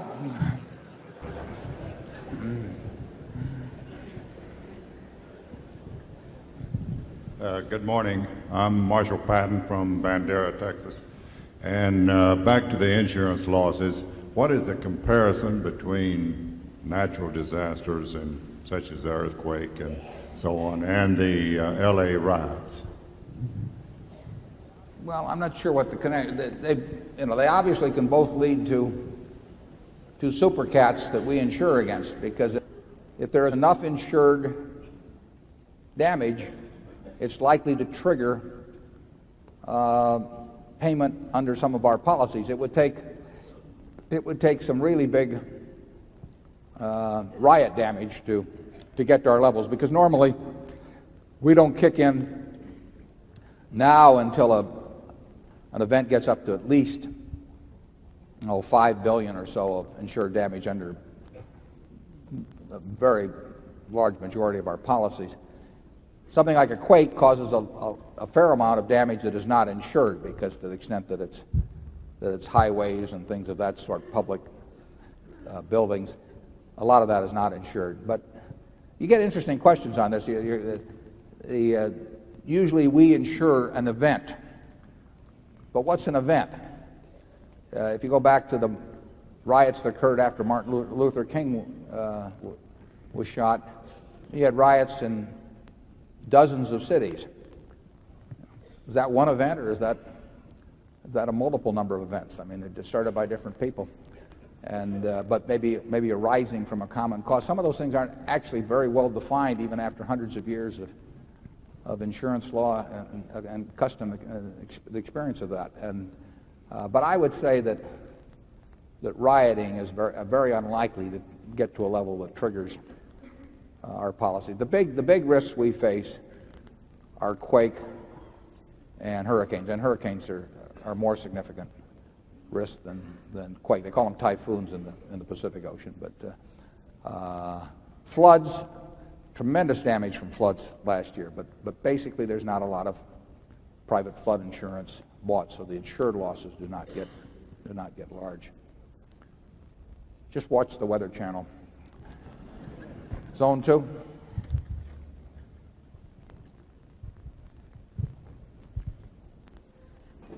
Diane West from Corona Del Mar, California. I know, Mr. Buffett, that you've said that you don't read what other people say about the market or the economy, But do either you or Charlie have an opinion about how you think things are going to go? Are you bullish or bearish? You may have trouble believing this, but Charlie and I never have an opinion about the market because it wouldn't be any good, and it might interfere with the opinions we have that are good. If we're right about a business, if we think a business is attractive, it would be very foolish for us to not take action on that because we thought something about what the market was going to do or anything of that sort, because we just don't know. And to give up something that you do know and that is profitable for something that you don't know and won't know because of that, it just doesn't make any sense to us, and it doesn't really make any difference to us. I mean, I bought my first stock, I think, in probably April of 1942 when I was 11. And since then, I mean, actually World War II didn't look so good at that time. I mean, the prospects, they really didn't. I mean, we were not doing well in the Pacific, and I'm not sure I calculated that into my purchase of my 3 shares. But I mean, just think of all the things that have happened since then, you know, atomic weapons and major wars and presidents resigning and all kinds of things, massive inflation at certain times. To give up what you're doing well because of guesses about what's going to happen in some macro way just doesn't make any sense to us. The best thing that can happen from Berkshire's standpoint, we don't wish this on anybody, but over time, is to have markets that go down a tremendous amount. I mean, we are going to be buyers of things over time. Now, if you're going to be buyers of groceries over time, you like grocery prices to go down. If you're going to be buying cars over time, you like car prices to go down. We buy businesses. We buy pieces of businesses, stocks.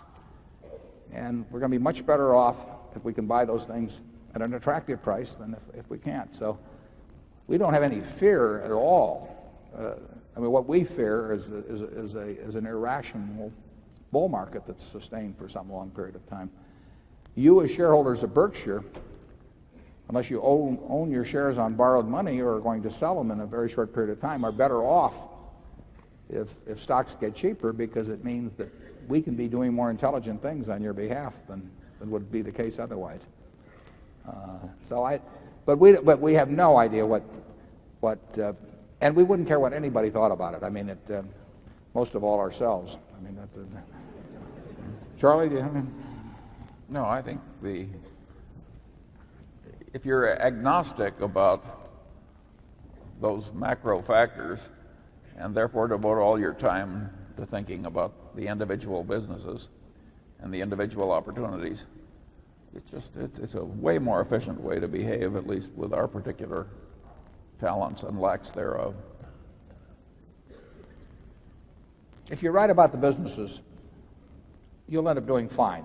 We don't know, and we don't think about when something will happen. We think about what will happen. It's not so difficult to figure out what will happen. It's impossible, in our view, to figure out when it will happen. So we focus on what will happen. This company in 1890 or thereabouts, the whole company sold for $2,000. It's got a market value now of about 50-odd billion. You know. Somebody could have said to the fellow who was buying this in 1890, you know, you're going to have a couple of great world wars, and you know, you'll have the panic of 1907. All these things will happen. And wouldn't it be a better idea to wait? You know? We can't afford that mistake, basically. Yeah. Zone 3. I'm Tim Medley from Jackson, Mississippi. Last year, the question was asked about your preference for purchasing entire businesses versus parts of public companies. You mentioned you preferred to buy private businesses because of the tax advantages and your attraction to the people in those businesses. Are you finding today that there are better purchases within the private market versus in the public securities markets? Well, I would answer that no. We very seldom find something to buy on a negotiated basis for an entire business. We have certain size requirements. big limiting factors has to be something we can understand. I mean, that eliminates 95% of the businesses, and we don't pay any attention to them, but we get lots of proposals for things that are just totally outside the boundaries of what we've already said we're interested in. We prefer to buy entire businesses or 80% or greater interest in businesses, partly for the tax reasons you mentioned, and frankly, we like it better. It's the kind of business we would like to build if we had our absolute druthers on it. Counter to that is we can usually get more for our money in wonderful businesses in terms of buying little pieces of them in the market, because the market is far more inefficient in pricing businesses than is the negotiated market. You're not going to buy any bargains, and I mean you shouldn't even approach the idea of buying a bargain in a negotiated purchase. You want to buy it from people who are going to run it for you. You want to buy it from people who are intelligent enough to price their business properly, and they are. I mean, that's the way things are. The market does not do that. The market, in the stock market, you get a chance to buy businesses at foolish prices, and that is why we end up with a lot of money in marketable securities. If we absolutely had our choice, we would own we would own 3 times the number of businesses we own outright. We're unlikely to get that opportunity over time, but periodically we'll get the chance to find something that fits our tests, and in between we will, when the market offers us the right prices, we will buy more, either businesses we already own pieces of, or we'll buy 1 or 2 new ones. Something's usually going on. There are tax advantages to owning all of them, but that's more than offset by the fact that you'll never get a chance to buy you'll never get a chance to buy the whole Coca-Cola company or the whole Gillette company. The businesses like that, the sensational businesses, are just not available. Sometimes you get a chance to make a sensible purchase in the market of such businesses. Charlie? Well, I think that's exactly right. And if you stop to think about it, if 100% of a business is for sale, you've got the average corporate buyer is being run by people who have the mindset of people buying with somebody else's money, and we have the mindset of people buying with our own money. And there's also a class of buyers for 100% of businesses who are basically able and shrewd financial promoters. I'm talking about the leveraged buyout funds and so on. And those people tend to have the upside but not the downside in the private arrangements they've made with their investors. And naturally, they tend to be somewhat optimistic. And so we have formidable competition when we try and buy 100% of businesses. Most managers are better off in terms of their personal equation if they're running something larger. Now, they're also better off if they're running something larger and more profitable. But the first condition alone will usually leave them better off. We're only better off if we're running something that's more profitable. We also like it if it's larger too. But our equation actually, our personal equation is actually different than a great many managers in that respect. Even if that didn't operate, I think most managers psychically would enjoy running something larger. And if you can pay for it with other people's money, I mean, that gets pretty attractive. How much would and let's just say you're a baseball fan. Well, how much would you pay to own whatever your hometown, the Yankees? You might pay more if you were writing a check on someone else's bank account than if you were writing it on your own. It's been known to happen. And in corporate America, animal spirits are there, and those are our competitors on buying entire businesses. In terms of buying securities, most managers don't even think about it. It's very interesting to me because they'll say that they'll have somebody else manage their money in terms of a portfolio of securities. Well, all that is a portfolio of businesses. And I'll say, well, why don't you pick out your own portfolio? They'll say, that's much too difficult. And then some guy will come along with some business that they never heard of a week before and give them some figures and a few projections, and the guy thinks he knows enough to buy that business. It's very puzzling to me sometimes. Zone 4.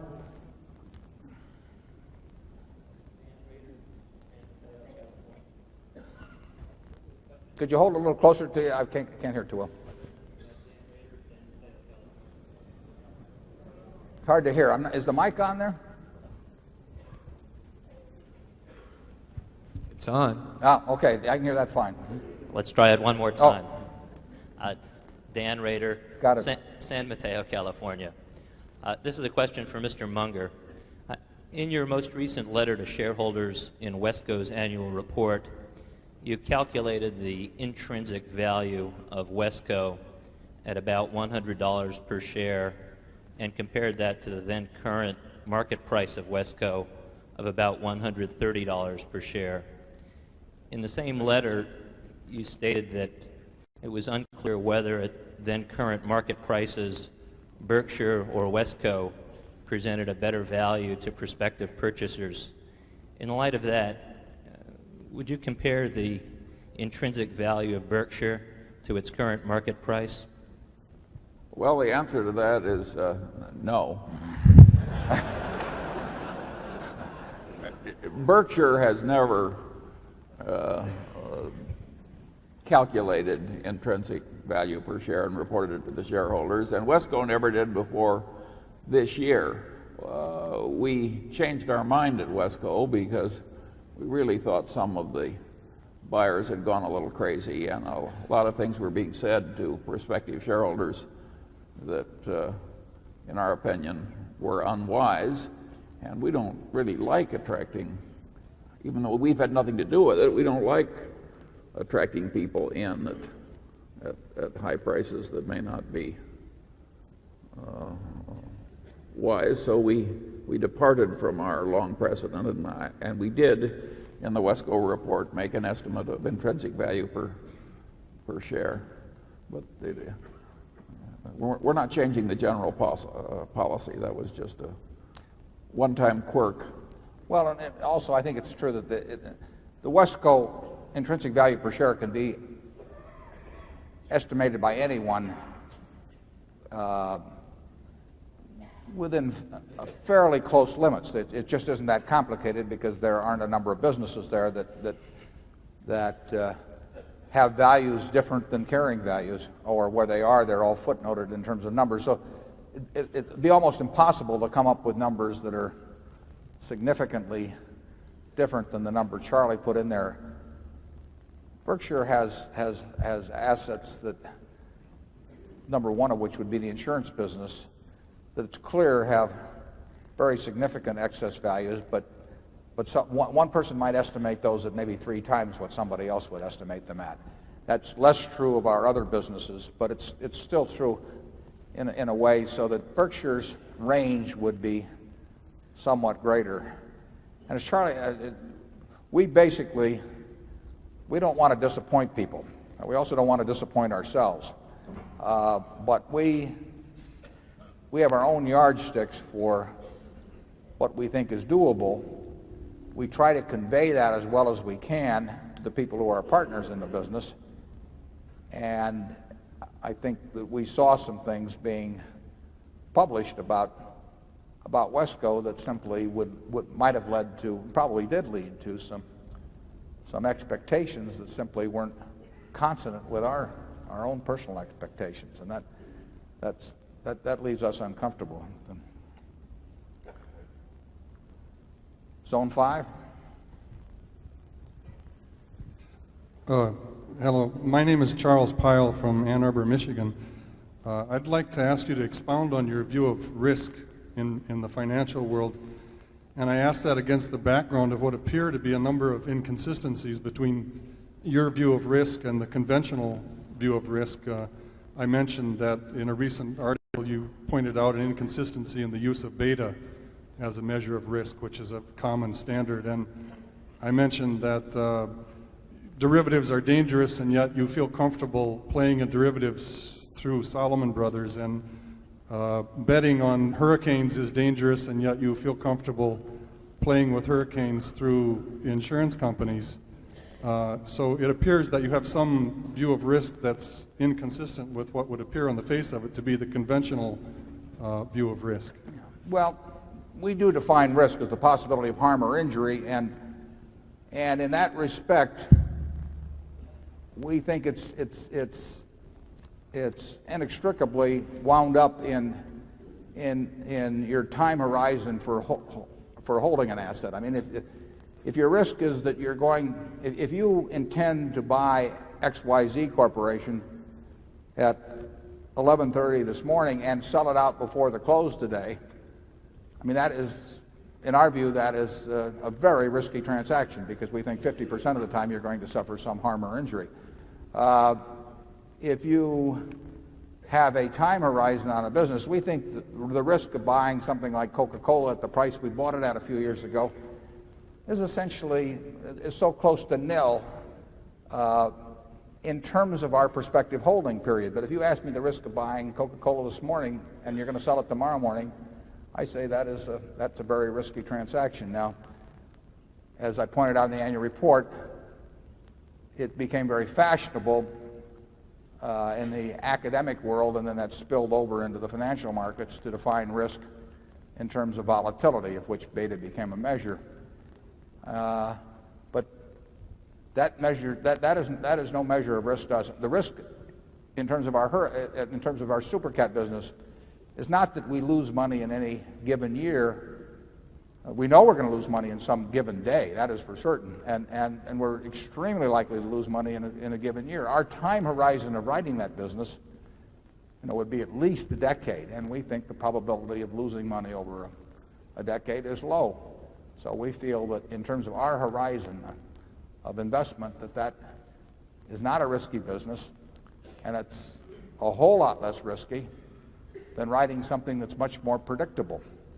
Interesting thing is that using conventional measures of risk, something whose return varies from year to year between plus 20% and plus 80% is riskier as defined than something whose return is 5% a year every year. We just think the financial world has gone haywire in terms of measures of risk. We look at what we do. We are perfectly willing to lose money on a given transaction, arbitrage being an example, any given insurance policy being another example. We are perfectly willing to lose money on any given transaction. We are not willing to enter into transactions in which we think the probability of doing a number of mutually independent events but of a similar type has an expectancy of loss.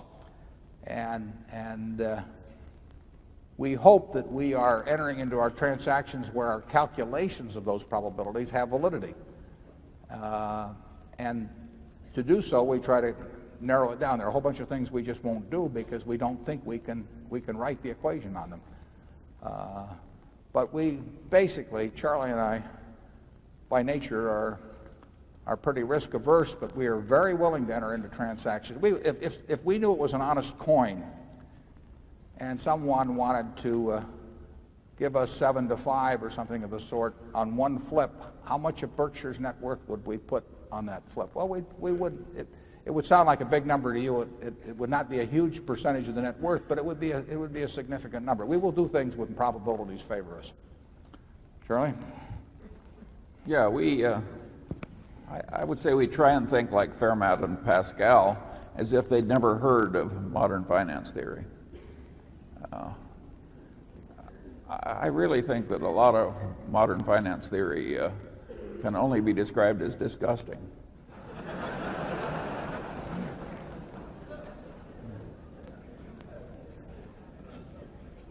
Zone 6?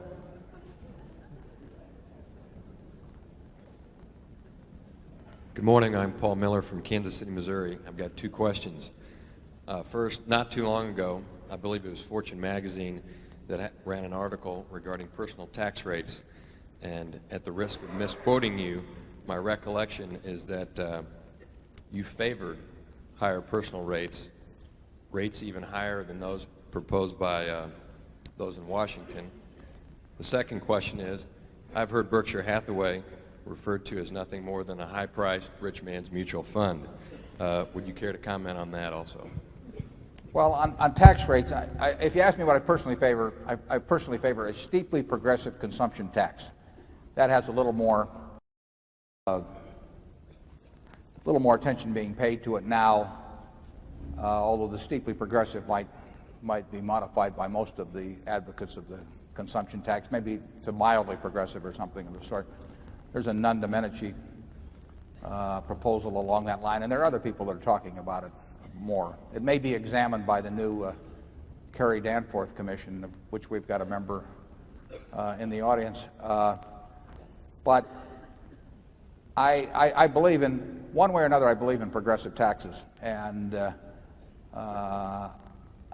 so I am not shocked in terms of my own situation, and I don't think Charlie is particularly, about having a progressive income tax, although, like I say, I think society would run better over time if it were a progressive consumption tax instead. Do you want to comment on the tax situation you're on?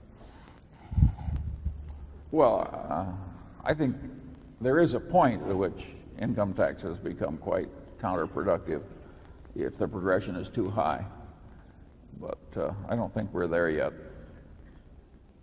We think, at least I think, I'm extraordinarily well treated by the society. I think most people with high incomes are. I think if you transported most of them to Bangladesh or Peru or something, they would find out how much of it is them and how much is the society. And I think there's nothing better than a market system in terms of motivating people and in terms of producing the goods and services that the society wants. But I do think it gets a little out of whack in terms of what the productivity maybe of an outstanding teacher compared to somebody who is good at figuring out the intrinsic value of businesses. I don't have a better system on the income side, but I think society should figure out some way to make those who are particularly blessed, in a sense, to have talents that get paid off enormously in a market system, to give back a fair amount of that to the society that produces that. The question about Berkshire being I think was it Rich Man's Mutual Fund or something like that, we don't look at it that way at all. We look at it as a collection of businesses, and ideally we would own all of those businesses. So it's to the extent that a mutual fund owns stock in a lot of companies and diversifies among businesses, and we try to own a lot of businesses ourselves, I guess that's true, but I guess you could say the same thing of General Electric or an operation like that. We are more prone to buy pieces of businesses than the typical manager, but we are trying to do, in a sense, the same thing Jack Welch is trying to do at General Electric, which is try to own a number of first-class businesses. He gets to put the imprint of his own management, which I think is very good, on those businesses, and we are more hands-off both in the businesses we own outright and in the ones we own pieces of. But we're going at it the same way, and General Electric has been very successful under Jack's leadership in doing it his way. We think in terms of what we bring to the game and the problems of putting money to work all the time that our own system is, will work best for us. Charlie? Yeah, I've got nothing to add to that. Zone 1.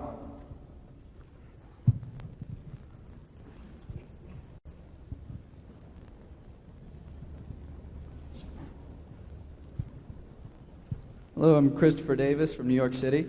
I'm interested in that many of the holdings of Berkshire are in industries that are perceived as interest rate sensitive industries, including Wells Fargo, Solomon, Freddie Mac, even Geico. And yet you have an admitted sort of ambivalence towards interest rates or changes in interest rates, and it therefore seems that you don't feel that those changes affect the fundamental attractiveness of those businesses. I thought maybe you could share your thoughts on what you see in these businesses that the investment community as a whole is ignoring. Well, the value of every business, the value of a farm, the value of an apartment house, the value of any economic asset is 100% sensitive to interest rates, because all you are doing in investing is transferring some money to somebody now in exchange for what you expect a stream of money to come in over a period of time. And the higher interest rates are, the lower the present value is going to be. So every business by its nature, whether it's Coca-Cola or Gillette or Wells Fargo, is in its intrinsic valuation is 100% sensitive to interest rates. Now, the question as to whether a Wells Fargo or a Freddie Mac or whatever it may be, whether their business gets better or worse internally as opposed to the valuation process because of higher interest rates, that is not easy to figure. I mean, Geico, if they write their insurance business at the same underwriting ratio, in other words, they have the same loss and expense experience relative to premiums, they benefit by higher interest rates, obviously, over time because they're a float business and the float is worth more to them. Now, externally, getting back to the valuation part, the present value of those earnings also becomes less then, but the present value of Coke's earnings becomes less in a higher interest rate environment. Wells Fargo, it's whether they earn more or less money under any given interest rate scenario is hard to figure. There may be one short-term effect and there may be another long-term effect. So I do not have to have a view on interest rates, and I don't have a view on interest rates, to make a decision as to an insurance business or a mortgage guarantor business or a banking business or something of the sort relative to making a judgment about Coke or Gillette. Charlie? I've got nothing to add. Zone 2? Hello, I'm Benjamin Barron from New York. Could you speak about your insurance business a little bit, and especially the retroactive policies you've been writing? We speak about did you say the reinsurance business? Reinsurance. Well, I heard the retroactive part, but the first part. The reinsurance and the retroactive, and also the market in Bermuda and how you see it as one of your potential markets. I think the retroactive market is what's called retroactive insurance has been pretty well eliminated by developments in accounting. So I would not expect us to really have any volume in retroactive type policies. Now, when we write workers' comp with a policyholder dividend, in effect, that's a retroactive policy. But that's a small part of Berkshire's business. Did I answer what you were driving at there? Pardon me? Did you get that, Jenna? Just comment on the development of the insurance business in Bermuda. Oh, Bermuda is simply a new competitor. They're not so new. I mean, there have been companies in Bermuda before, but in the last 15 months, 18 months, maybe there's been $4 billion plus raised, and because for tax reasons, maybe other reasons as well, but certainly for tax reasons, that capacity has been concentrated in Bermuda-based, Bermuda-domiciled reinsurers. But essentially, there's no great difference between that type of competition and other reinsurers' competition, except for the fact that that capacity is new and the money's just been raised, and so there may be some greater pressure on the managers of those businesses to go out and write business promptly than on somebody that's been around for 50 years. But it's no plus for us anytime new capacity enters any business that we're in, and that certainly goes for the reinsurance business. Reinsurance business, by its nature, will be a business in which some very stupid things are done en masse periodically. I mean, you can be doing dumb things and not know it in reinsurance, and then all of a sudden wake up and find out the money is gone. And it's what people have found out, and I used that line in the report a year ago. It's what people have found out that were speculating on bonds with low margins recently, that you don't find out who's been swimming naked until the tide goes out. And essentially that's what happens in reinsurance. You really don't find out who's been swimming naked till the wind blows. Zone 3.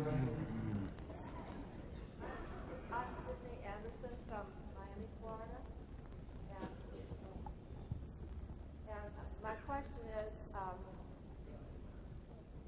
right now, reading about various analysts and how you should, in their individual opinion, adjust your more cash, more stocks, more bonds because of. How does Berkshire Hathaway feel about times of relative financial insecurity? Do you arrange for more cash reserves, looking forward to a time when you might be able to buy, or do you go along your path? I think the question is, do we get into asset allocation by maintaining given levels of cash depending on some kind of outlook or something of the sort? We don't really think that way at all. If we have cash, it's because we haven't found anything intelligent to do with it that day in the way of buying into the kind of businesses we like. And when we can't find anything for a while, the cash piles up. But that's not through choice. That's because we're failing at what we essentially are trying to do, which is to find things to buy. And we make no attempt to guess whether cash is going to be worth more 3 months from now or 6 months from now or a year from now. So it is, you will never see, we don't have any meetings of any kind anyway at Berkshire, but we would never have an asset allocation meeting. We would keep looking. I mean, Charlie's looking, I'm looking, some of our managers are looking. We're looking for things to buy that meet our tests. And if we showed no cash or short-term securities at year-end, we would love it because it would mean that we'd found ways to employ the money in ways that we like. I think I would have to admit that if we have a lot of money around, we are a little dumber than usual. I mean, it tends to make you careless. And I would say that the best purchases are usually made when you have to sell something to raise the money to get them, because it just raises the bar a little bit that you jump over in the mental decisions. But we have, I don't know what we'll show, but certainly well over $1 billion of cash around, and that's not through choice. That is that you can look at that as an index of failure on the part of your management. And we will be happy when we can buy businesses or small pieces of businesses that use up that money. Zone 4. Gentlemen, my name is Richard Surser from Tucson, Arizona. I understand that 40% of all home mortgages have been securitized by Fannie Mae and Freddie Mac, the duopoly.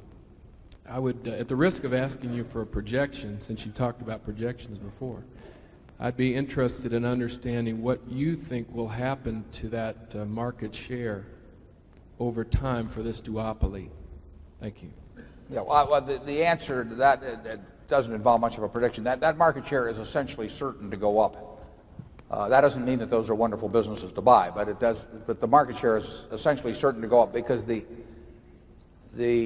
economics that those two entities possess compared to other ways of intermediating money between investors and people who want to borrow, no one else has those economics. So what holds the share of Freddie Mac and Fannie Mae down is the fact that they are only allowed to loan roughly $200,000 on any mortgage. That's a limiting factor. It's probably been a good thing for them that it has been a limiting factor, but they are shut out of part of the market.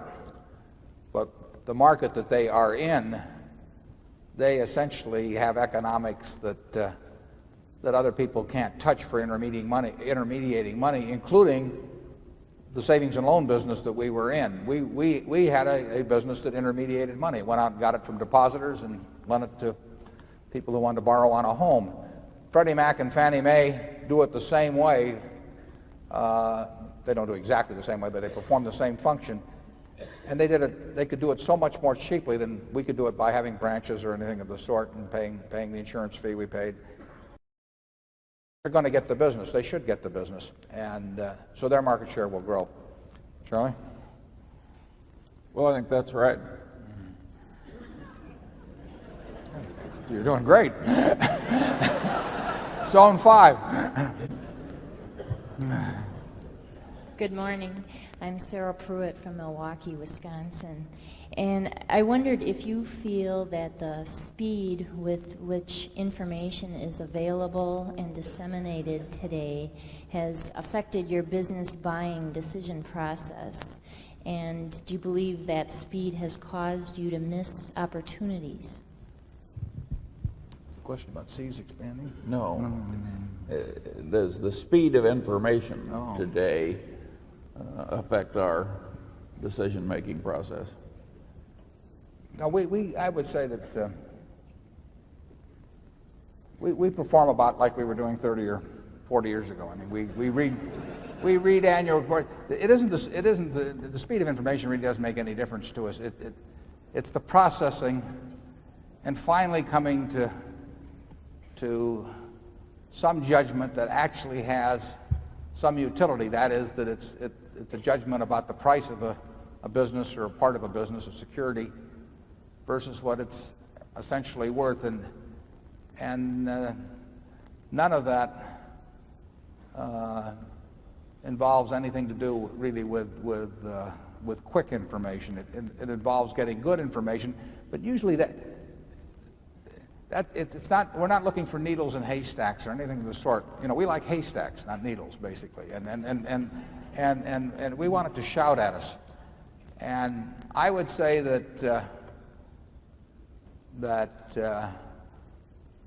well, virtually everything we've done has been reading public reports and then maybe asking questions around to ascertain trade positions or product strengths or something of that sort. But we never have to. We can make decisions very fast. I mean, we get called on a business or we can make up our mind whether we're interested in 2 or 3 minutes. I mean, that takes no time. We may have to do a little checking on a few things subsequently. But we don't need to get, I can't think of anything where we really need lots of price data or things like that extremely fast to make any decisions. We've got good management information systems in our operating businesses, but that's just another, that's a question of keeping inventories where they should be and all of that sort of thing. I don't think I think you could be in some place where the mails were delayed 3 weeks and the quotations were delayed 3 weeks, and I think you could do just fine in investing. Zone 6. James Pan, New York City. I have a two-parter question. One, do you think the stock price of Berkshire Hathaway is trading within 15% of its intrinsic value currently? And two, if you think Berkshire Hathaway is undervalued with the amount of cash you have on your balance sheet, would you consider a buyback? Now, the answer about a buyback is that we generally have felt that market conditions that would make Berkshire attractively priced are probably going to make other things even more attractively priced, because we think our shareholders are more rational than the shareholders of many companies. It's more likely that we will find some wonderful business at a silly price than we will find Berkshire at a silly price as we go along. So that tends to eliminate repurchases, but it doesn't rule them out. It explains why the circumstances will not arise very often where repurchases would make good sense. In terms of giving you a number on intrinsic value, I don't want to spoil your fun. I mean, you really should work that one out for yourself. Charlie is the expert on intrinsic. Do you have any comment for him, Charlie? Well, your attitude on that subject reminds me of a famous headmaster who used to address the graduating class every year, and he'd say, he says, 5% of you people are going to end up criminals. And he says, I know exactly who you are. And he said, but I'm not going to tell you because it would deprive your lives of a sense of excitement.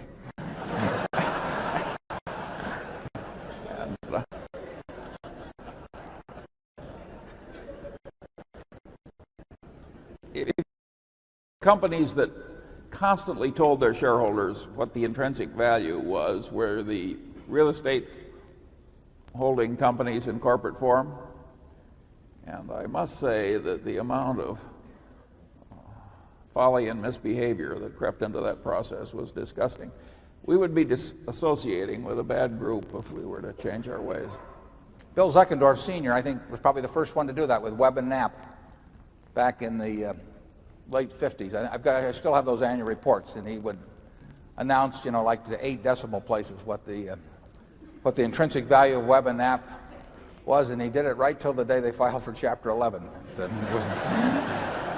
I remember that well because somebody said that he fell into bankruptcy, and somebody else said, "How can you fall off a pancake?"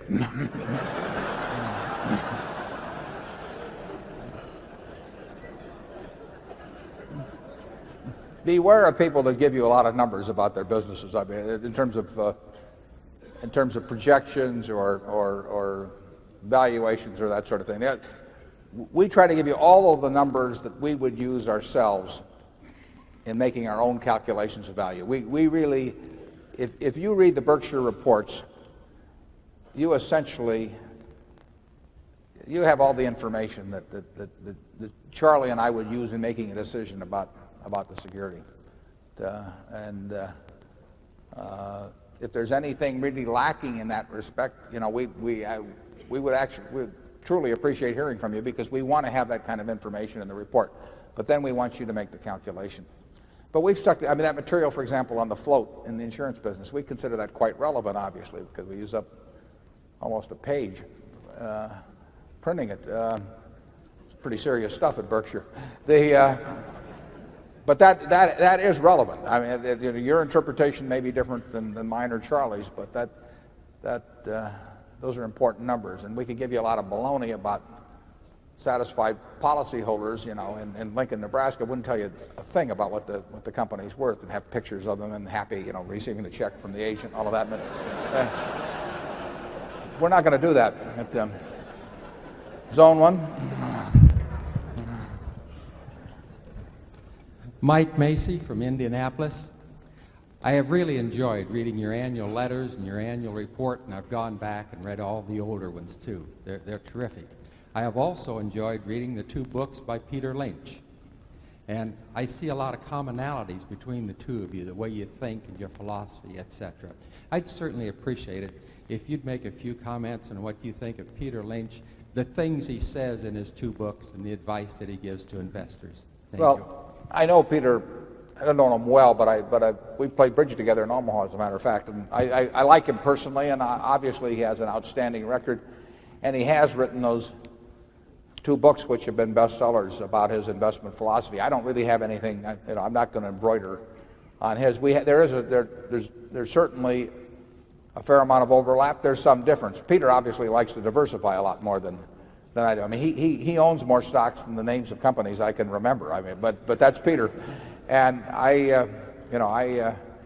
said in investing in the past that there's more than one way to get to heaven, and that there isn't a true religion in this, but there's some very useful religions. And Peter's got one, and I think we've got one that's useful too. And there is a lot of overlap.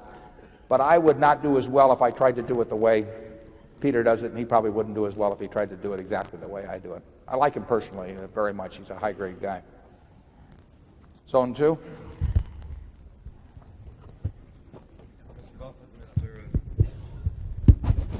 Mr. Buffett, Mr. Munger, my name is Dave Lankus. I'm a senior editor at Business Insurance Magazine. 2-part question for you. Can you explain a little bit regarding your primary insurance operations? What drove up written premiums by more than 50% last year, and if you expect that to continue this year?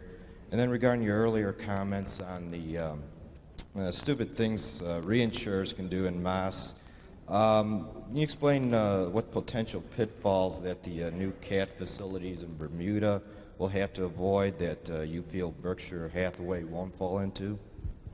Well, the first question about our primary insurance, the figures, you'll find it way in the back someplace, but they're a little distorted because we bought Central States Indemnity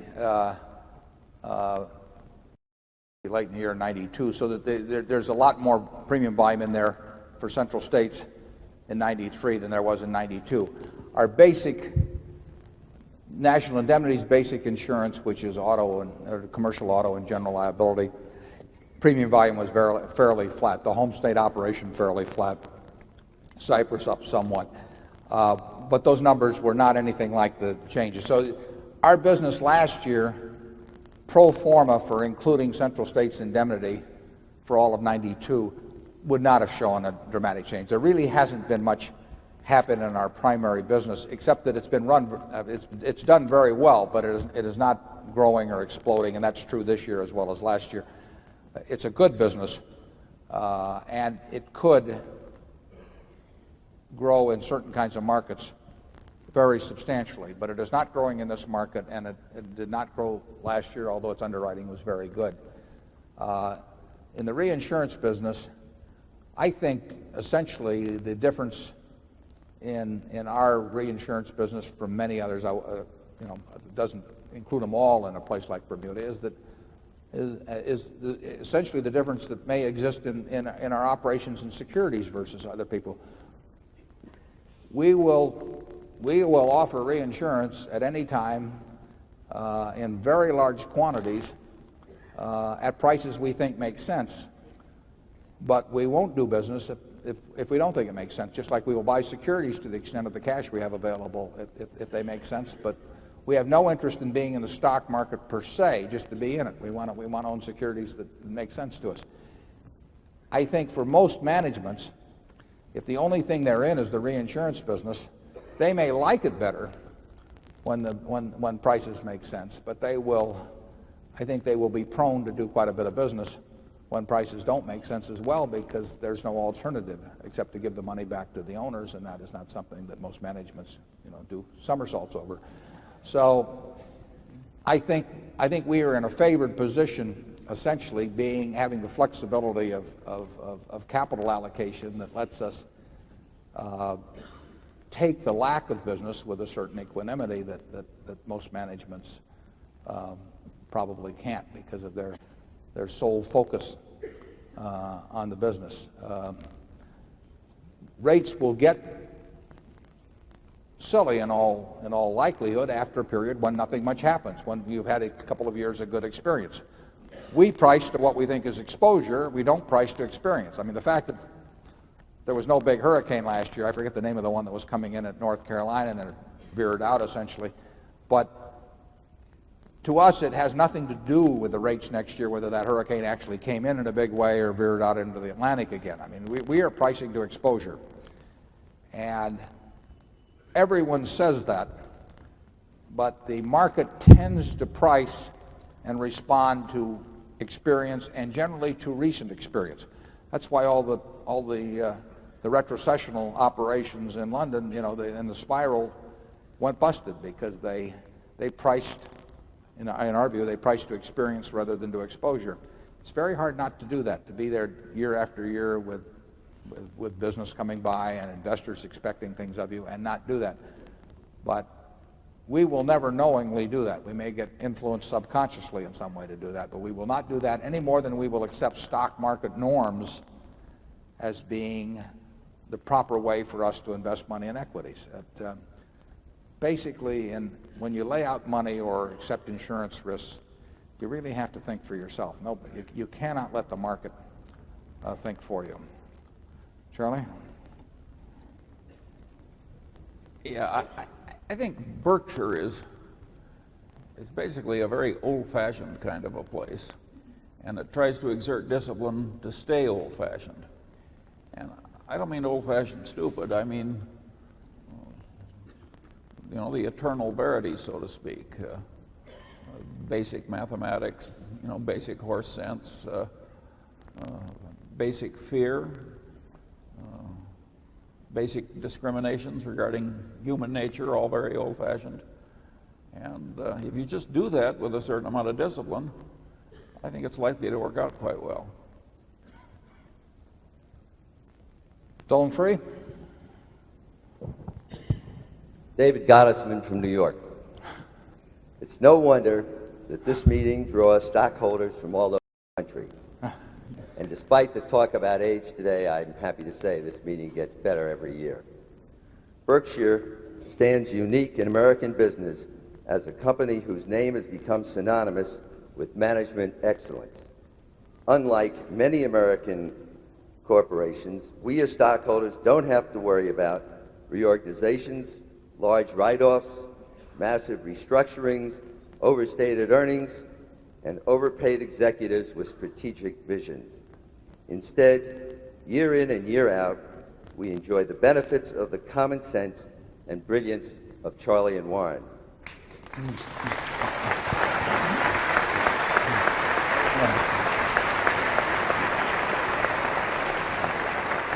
What did you say your name was? I want to add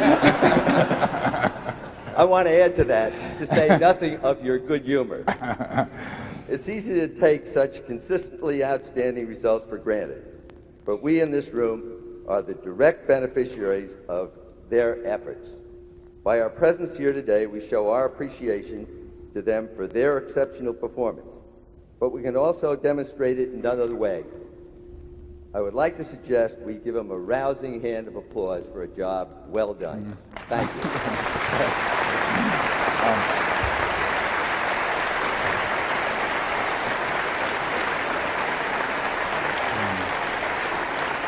Thank you. That was Sandy Gottesman. We've worked together for 30 odd years, and he's finally got that down. I appreciate that, Sandy. With that, we will adjourn, and anyone who wants to stay around, we'll reconvene in 15 minutes, and then we'll be here till about 1:15. And for the rest of you, there's buses, candy, etc., world books out there. Thank you.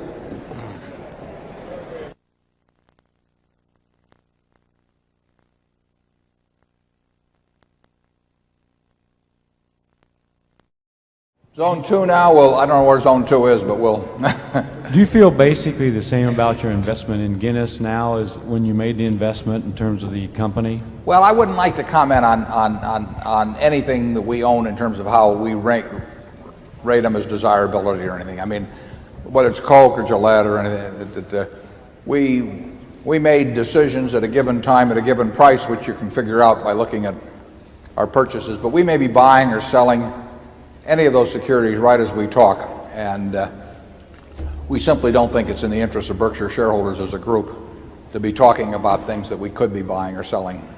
Hi, David Winters from Mountain Lakes, New Jersey. I'm just wondering, World Book's had a tough time lately, and I'm wondering if there's things you're doing to try to improve that. And also, the Buffalo News has been fabulous, and I'm kind of wondering what's driving the Buffalo News. Buffalo News is doing what? Fabulously. Yeah, well, it's doing well, right. Well, I would say you got to give credit to Stan Lipsey. I'm not sure whether Stan's here right now, but who's been running the news. World Book, in terms of unit sales, as we put in the report, have fallen off significantly the last few years. It's actually surprising in a sense how well the profits have held up, because they've done a good job, and very good job in that respect. And as we put in the report, we don't know the answer precisely. Ralph Shea has taken some actions, is taking some actions that he thinks will improve the operations. Ralph's record as a manager is absolutely at the top of the list. I mean, I wrote about it in the 1992 report. In 1993, Ralph did even better. I mean, it was fabulous. I think on probably may have been 110 or so million pre-tax on 90-some million of average equity capital or something of the sort. So it's a fabulous record. But Encyclopedia Britannica, as you probably know, ran at a loss last year. The encyclopedia business has been poor. Could be due to electronic competition. Could be due to recruiting problems for salespeople. Obviously, can be a combination of many factors. If we knew the answer, you wouldn't be seeing those figures right now. But it is a top item of attention for Ralph. He takes anything that's not performing as well as before very seriously, and we will see what happens. But I don't have a prediction on it. I wish I knew the answer. I don't see any variables to in any intelligent way tell you, or we put in the report the best we could do on that. The profitability, as like I say, has been pretty good, but obviously current trends of new sales will catch up with us at some point unless we boost unit sales. I don't think our market share, if you look at print encyclopedias, has fallen, but I can't be sure of that, but I think that's probably true.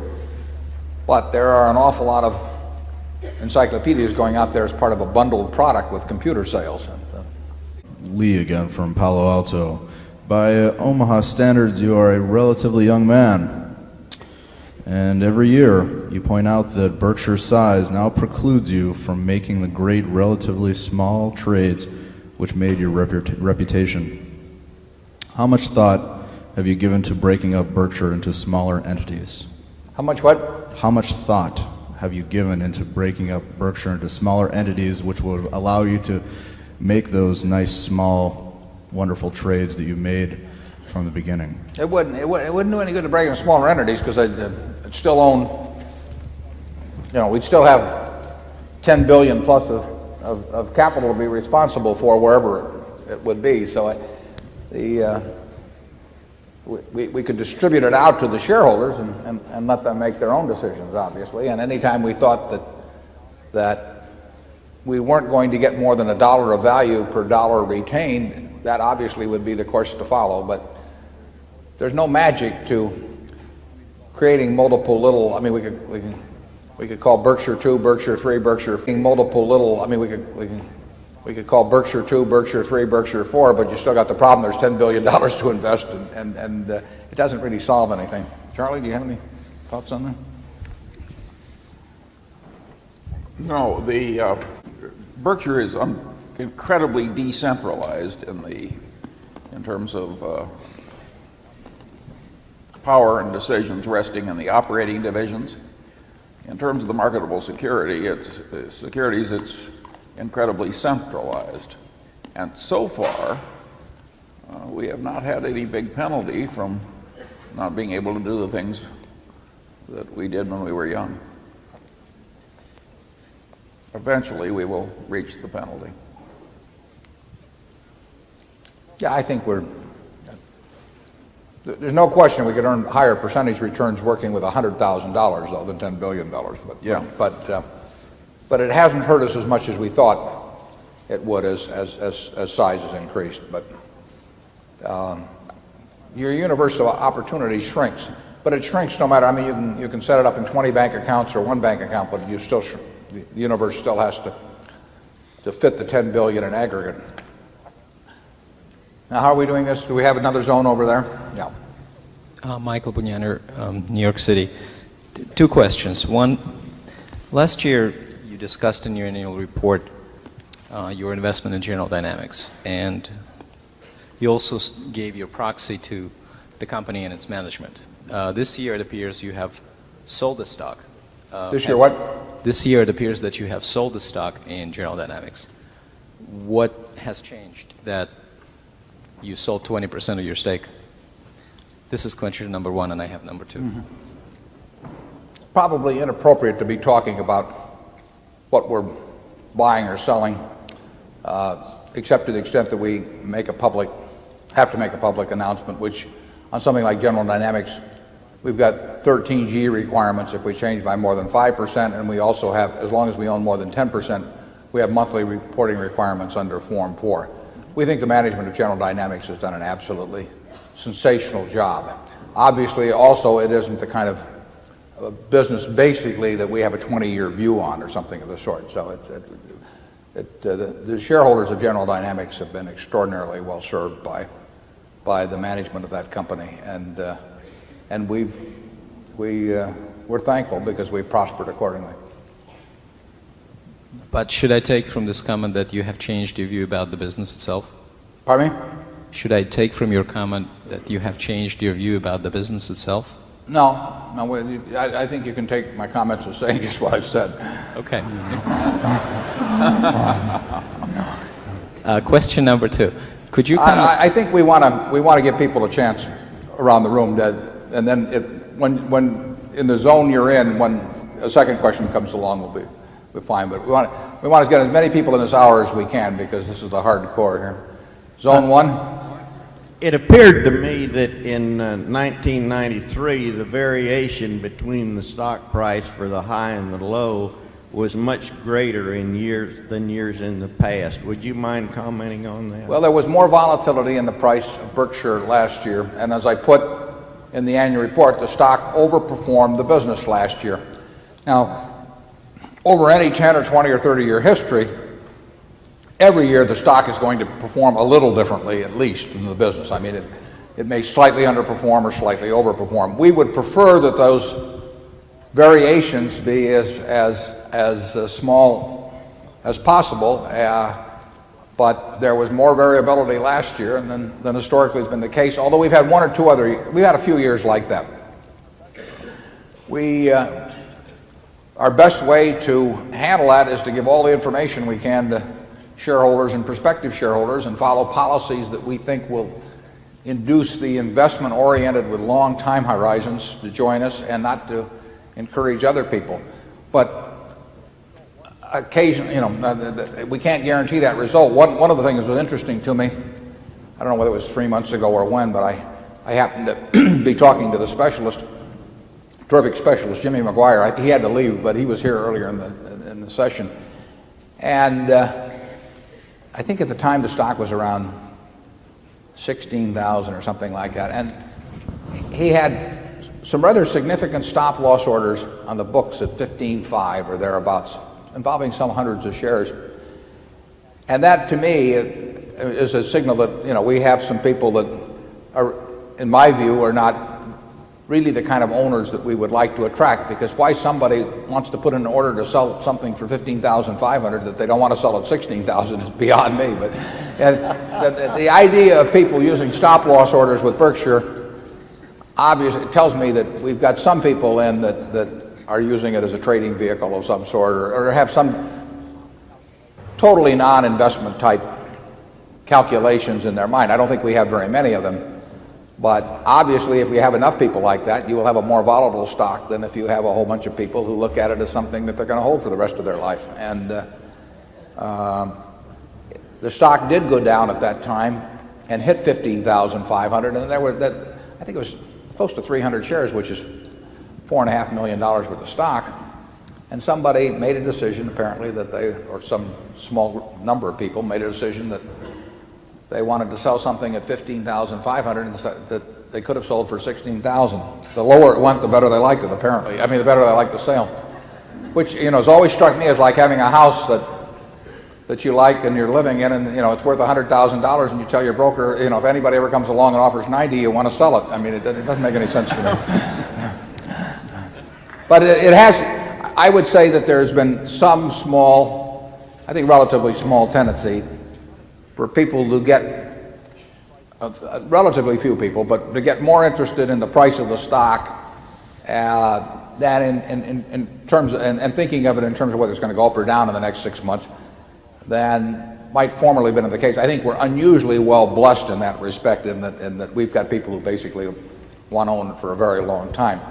But to the extent that you get people who are owning it because they think the stock market's going to go up or something of that sort is going to happen, that is not good news from our standpoint, and it will increase the volatility in it. We will do nothing to encourage that. Zone 2? Yes, Mr. Buffett, Steve Lang from Toronto. I was just curious about when you were saying that one of the best things that could happen to shareholders is the market goes down and you're able to buy good businesses at foolish prices.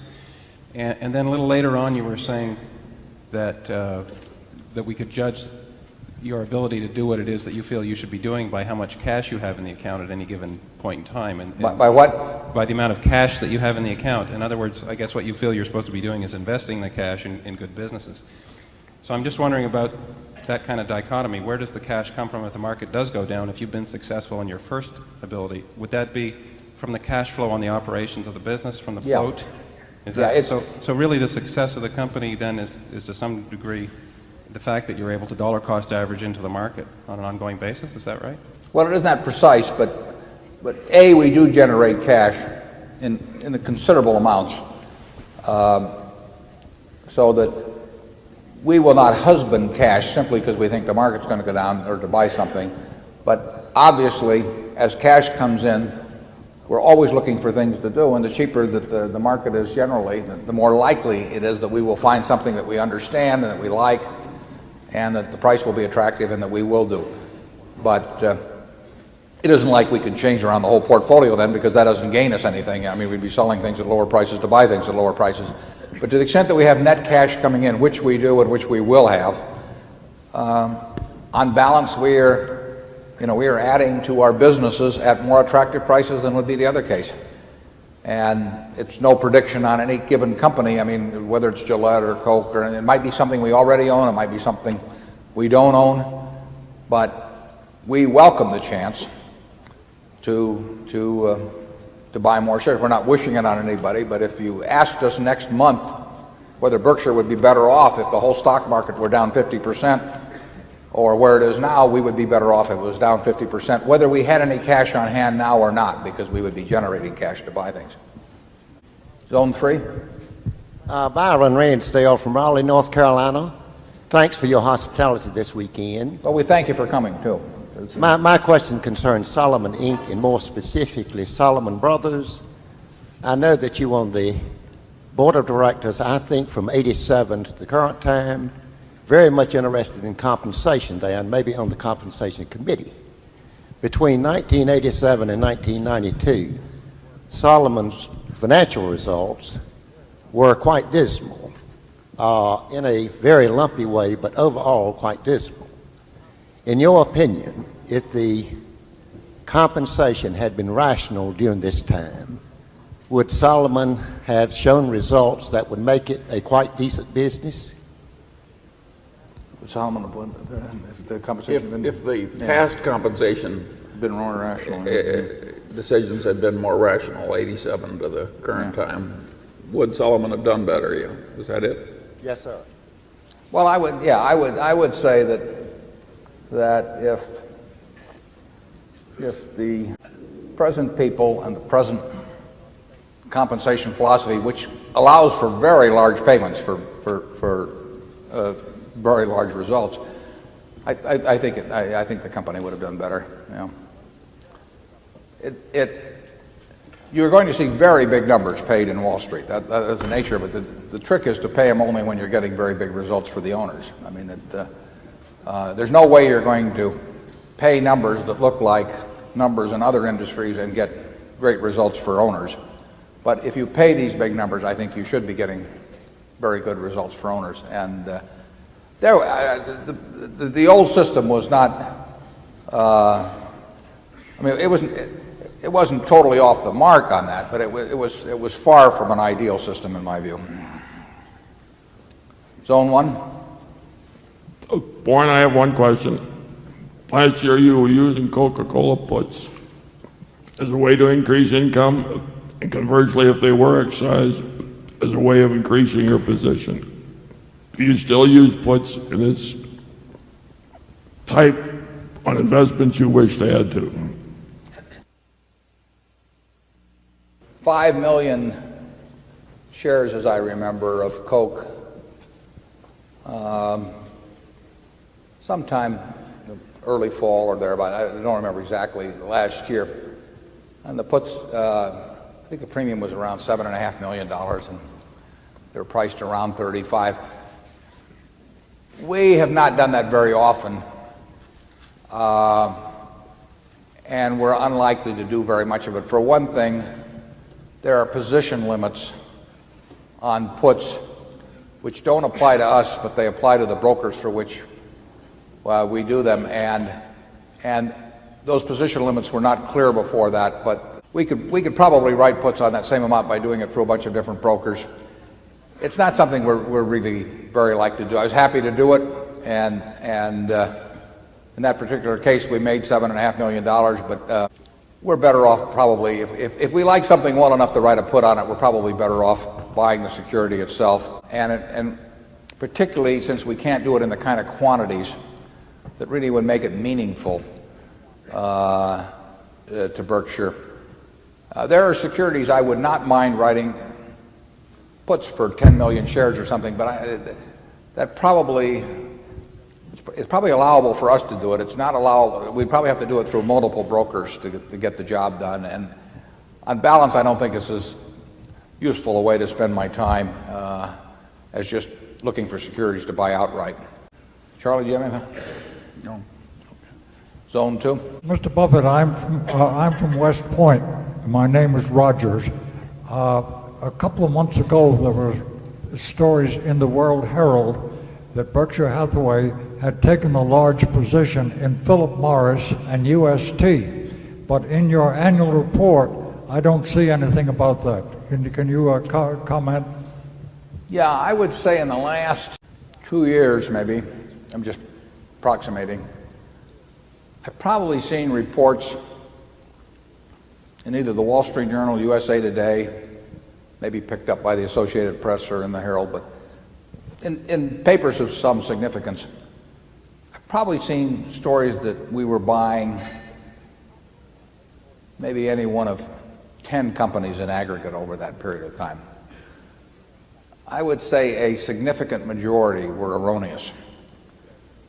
We don't correct the erroneous ones, because if we don't correct the erroneous ones, if we correct the erroneous ones and don't say anything about the correct ones, in effect we're identifying the correct ones too. So we will never comment on those stories, no matter how ridiculous they are. It's interesting because, you know, they keep getting printed, and frankly, from our standpoint, the fact that most of them are inaccurate is probably useful to us. We don't do anything to encourage it, but the fact that people are reading that we are buying ABC or XYZ when we aren't, you know, that's I don't think people should be buying stocks because they're reading in the paper that we're buying something. But if they do, they may get cured of it at some point. Maybe the newspapers will even get cured of writing the stories when they don't know what the facts are. But it's something we live with and we'll probably continue to live with. And I would say that based on history, if you read something about us buying or selling something other than through reports we filed with the SEC or regulatory bodies, the chances are well over 50%. That I can tell you based on history is correct. Well over 50% that it's wrong. Zone 3.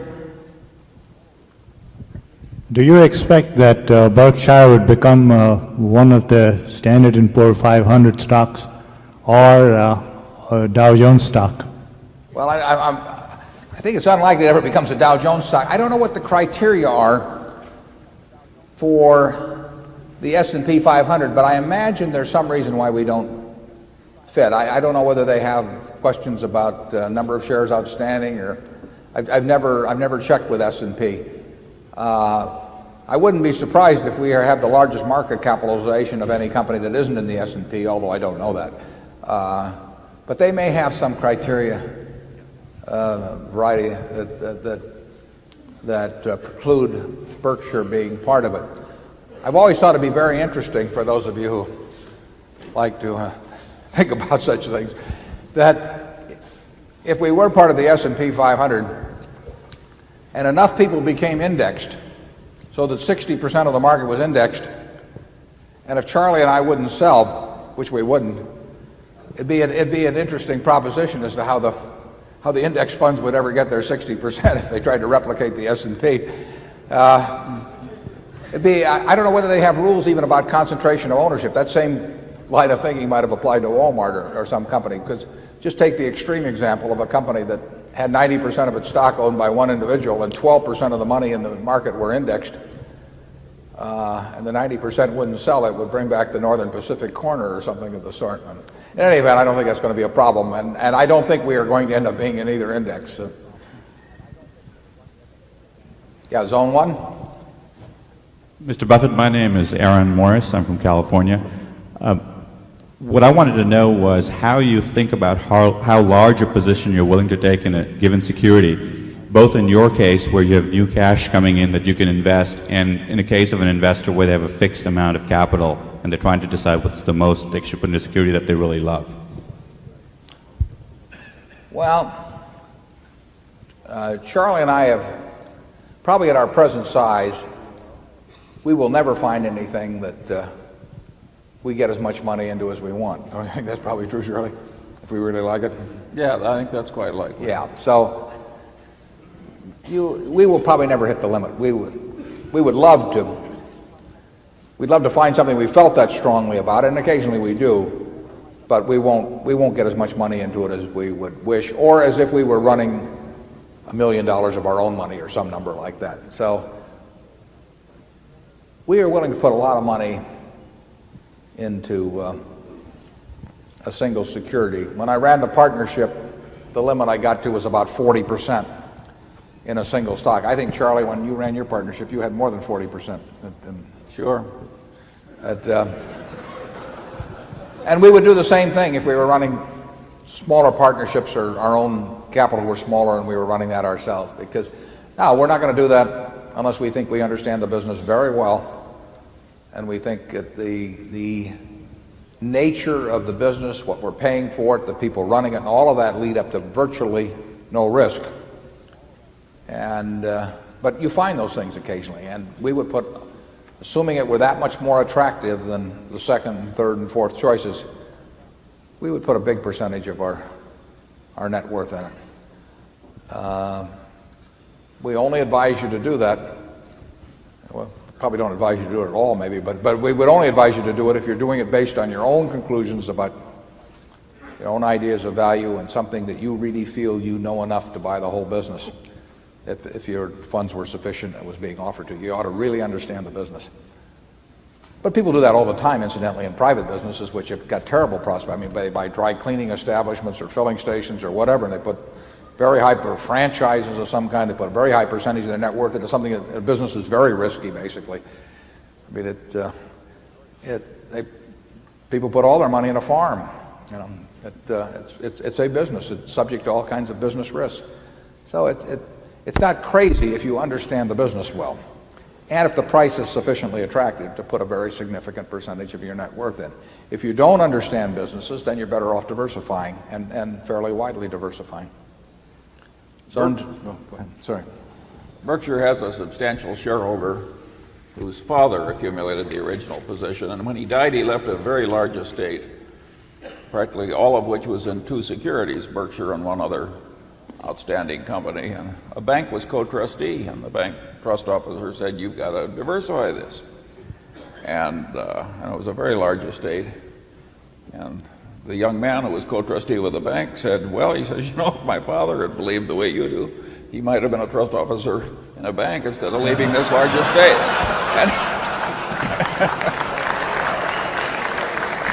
And that young man holds the Berkshire to this day, and I suppose the bank is still giving the same advice. Zone 2.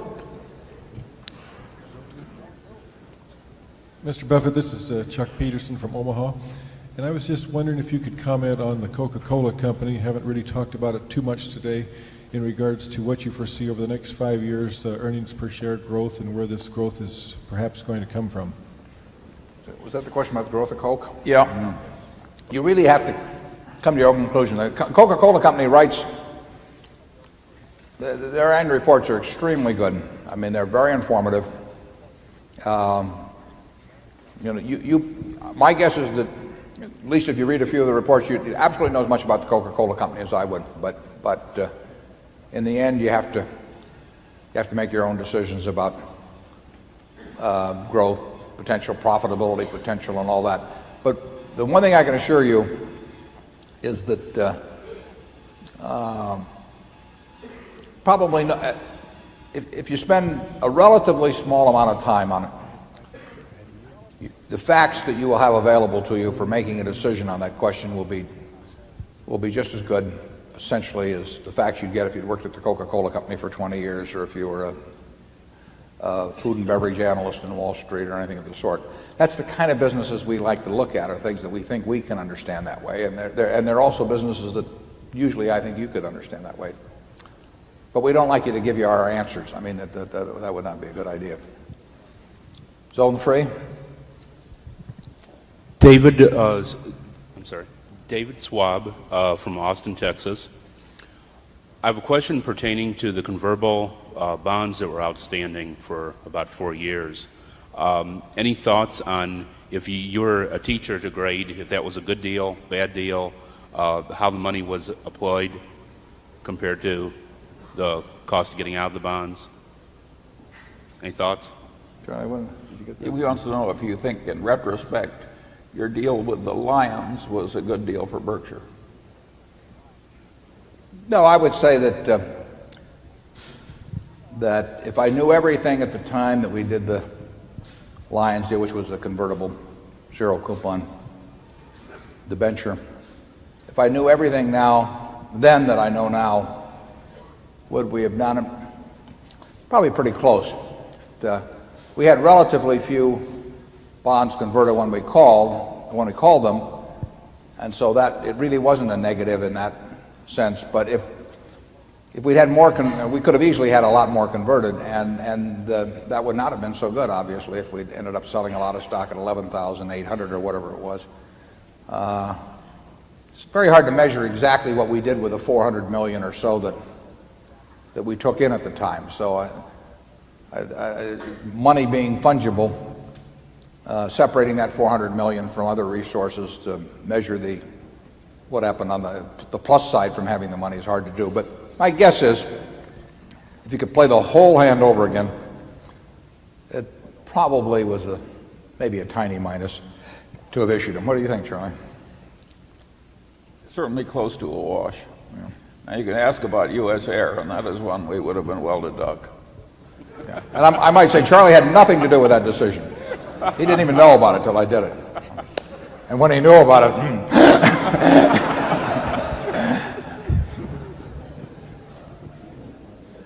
Zone 1. Just with respect to Berkshire's large non-permanent holdings that are therefore illiquid, I'm just wondering what your strategy is for managing market impact when you do decide to sell portions of those holdings, given the intense scrutiny you're under. Question about the things we might sell and what's going to happen to the market when we sell them. That depends. I mean, it can be a very significant impact. It can be a negligible impact, and depends on market conditions. It depends on whether we might sell in a couple of large blocks to some institutions. It depends on, it could be, there could be a tender offer or something of the sort we would sell through. So it's hard to measure, but it is a disadvantage. Size is a disadvantage. You're absolutely correct in the basic point, both in buying and in selling. And we don't know any way around that. So we allow for it in terms of what we expect, the kind of possibilities we need to see. And we sell so infrequently that it's not a crusher of a negative point, but it's a negative we have that you do not. Zone 2. My name is Inez Ripley. I'm from Roanoke, Virginia. Does Berkshire Hathaway or any of its subsidiaries have key man insurance on you and Mr. Munger? Does Berkshire have key man insurance on? Oh, no. We have no life insurance, to my knowledge, on anyone except the maybe standard little group life contracts people have. We have no key man insurance. It really doesn't. It wouldn't be material. I mean, if we have a market value of 18 billion or something like that, and if it really didn't, if it made a 1% difference, it'd be $180 million. And basically, the math of intelligently selling insurance is better than the math of intelligently buying insurance.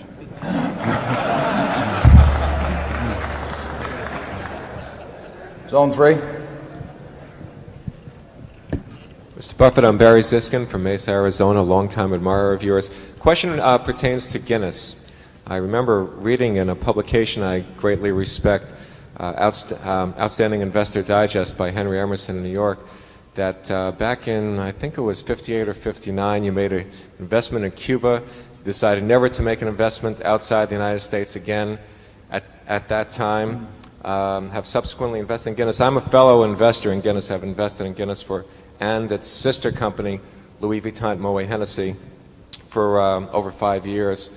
And I'm very happy with those investments, by the way.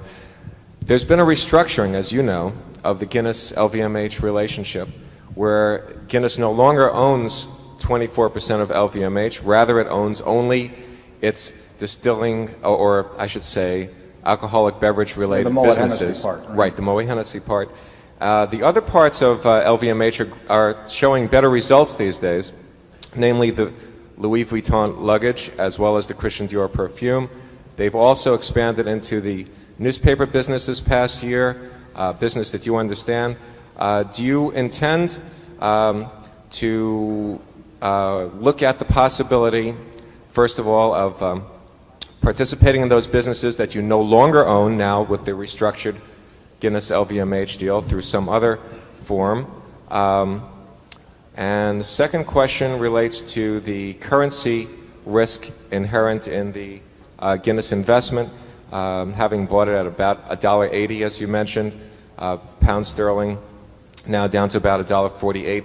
The cost of hedging foreign currency through the FX has diminished through the combination of lower interest rates in the UK and the higher interest rates most recently in the US to just about zero. I take it we're all investors in companies, not speculators in currencies. So the second part of the question is, do you intend to do anything about the currency risk portion of that investment? Well, LVMH, which as you mentioned was 24% owned by Guinness, you know, that's one of thousands of securities that we could be a buyer or seller of. So I really don't want to comment on LVMH's specific attractiveness or lack thereof. And Guinness, I think what Guinness did was quite logical. I mean, their interest in that operation was basically through the distribution advantages that it gave to Guinness's own brands around the world to be hooked up with Moet Hennessy and vice versa. So I think what they did was logical. You can the question of the exchange rate and all of that, the exchange rate in terms of what they got in the spirits business versus what they gave up in the luggage businesses and Christian Dior and a few things. You can form your own opinion on that. But I think the logic was sound. But in terms of whether we want to be an LVMH by itself, that's like any other security, which we really can't answer. Second question related to hedging. The hedging of Do we currency. hedge? The answer to that is we don't. And Coca-Cola, as I mentioned, gets 80% of their earnings from a variety of currencies. The yen and the mark being two very important ones. They're going to be getting a very high percentage 5 years from now, 10 years from now. They do certain currency transactions, but it's a practical matter. If you own Coca-Cola, you own a bunch of foreign bonds with coupons on them, denominated in local currencies, that go on forever.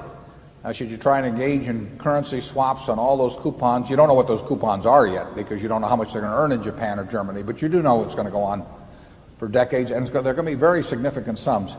Should you try and engage in a whole bunch of currency swaps to go on out and convert all that stream into dollars? We basically don't think it's worth it. We don't think our opinion on currencies is any good. We think the market probably we know it knows as much about it. It probably knows more about currencies, but we do not know more than the market does about currencies. So there are costs to hedging, and even though interest rate structures may cause the curve to look flat going out forward, so that in effect there's no contango on it, there's still the cost. There are costs in it. Now it's a relatively efficient market, so that they're not huge. But we see no reason to incur those costs with what we regard as totally a 50-50 proposition, and it really doesn't go out that far anyway. I mean, we could do it for a couple of years, but if you take that, the way we look at businesses being the discounted flow of future cash out between now and Judgment Day, we can't really hedge that kind of a risk anyway. We could keep rolling hedges, but there's a cost to it that we don't want to incur. We wouldn't worry a whole lot about whether some portion of our earnings, whether it's from Guinness, whether it's from Coke, whether it's from Gillette, are denominated in some mixture of marks and pounds and yen and dollars, or whether they're all in dollars. We'd slightly prefer it if it were all in dollars, but we don't lose sleep over the fact that it may be coming from a mix of currencies like that. We wouldn't like it in terms of, obviously, some very weak currencies. Zone 1. Lawrence Grom in Mill Valley, California. On page 13 of the annual report, on talking about the insurance operation, you say that it possesses an intrinsic value that exceeds its book value by a large amount, larger in fact than is the case at any other Berkshire business. To refine an earlier question that was asked, could you tell me whether you mean that it is larger by a percentage or in absolute dollars? That is, by absolute dollars. That's what you're referring to. Yeah, by absolute. It's very hard to stick a percentage figure on the insurance business because we have so much capital in there and we have other businesses. I think that we've got businesses with a book value of in the tens of millions that are worth in the many hundreds of millions. So you couldn't apply that to the insurance company base. So it's absolute dollars. But in terms of absolute dollars, we think the excess of intrinsic value over carrying value, at least I do, is substantially greater for the insurance business than any other business we own. Charlie, do you have any thoughts on that? That's exactly right. Joe Little, Vancouver, Canada. Does the management succession issue for the top job at Coca-Cola concern you? Management succession, you do what with the management succession issue over the next several years? Oh, yeah. The top job. Does At that Coca-Cola? concern you? Yeah. I think any announcement from that would come from Coca-Cola. He said, do you like it? Does it concern you? Oh, I'm not concerned at all, no. Now, Coca-Cola is very well managed.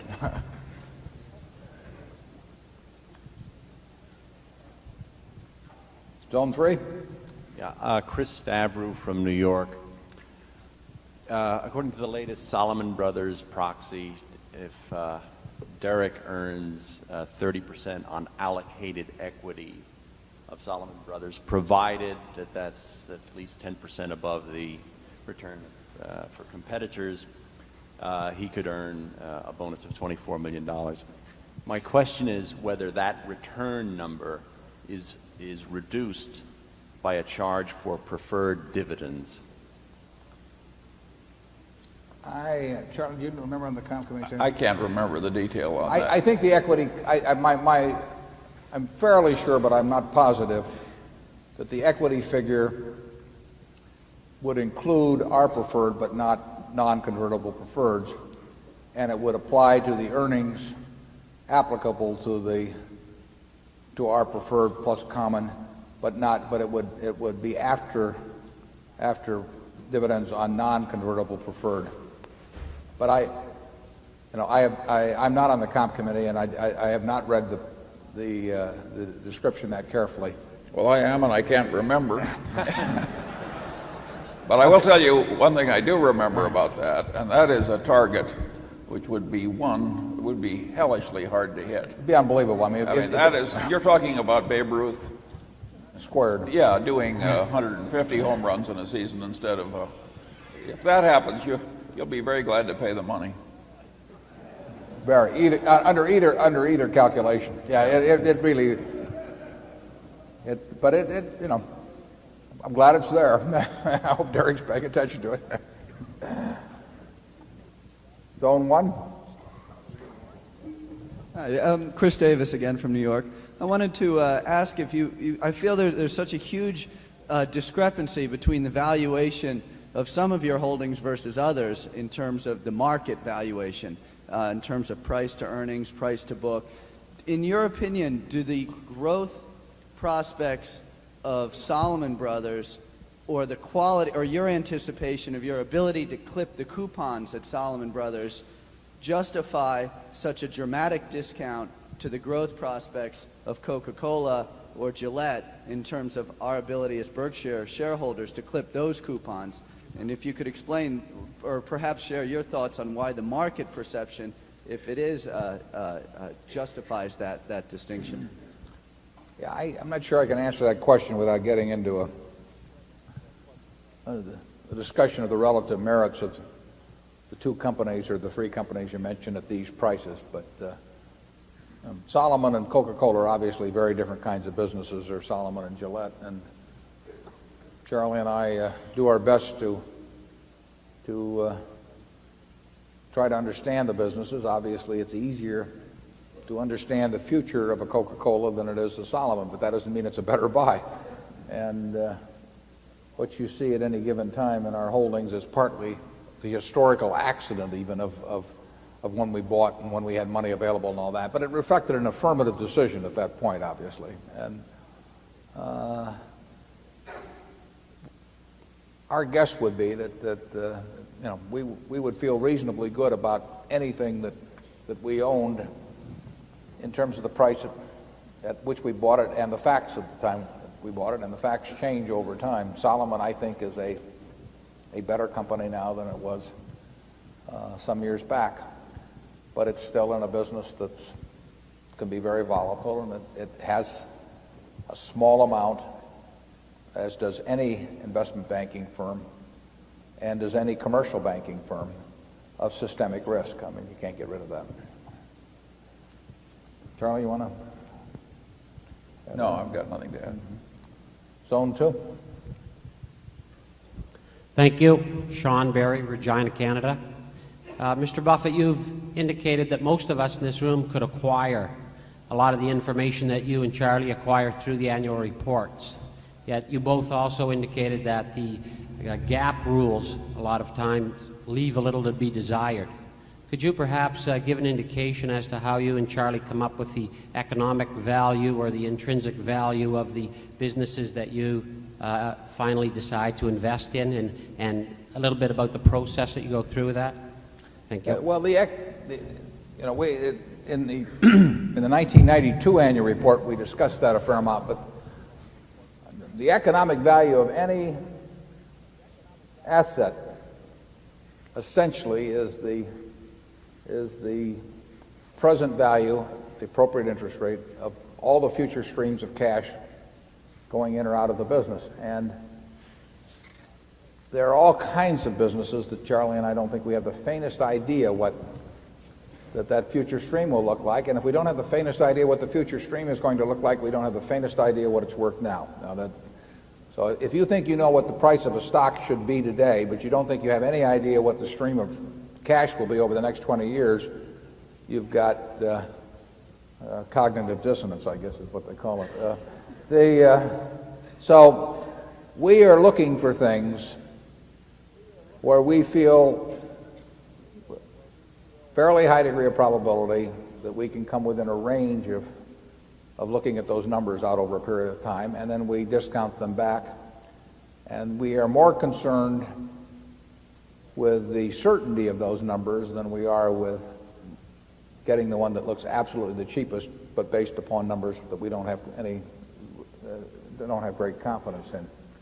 And that's basically what economic value is all about. The numbers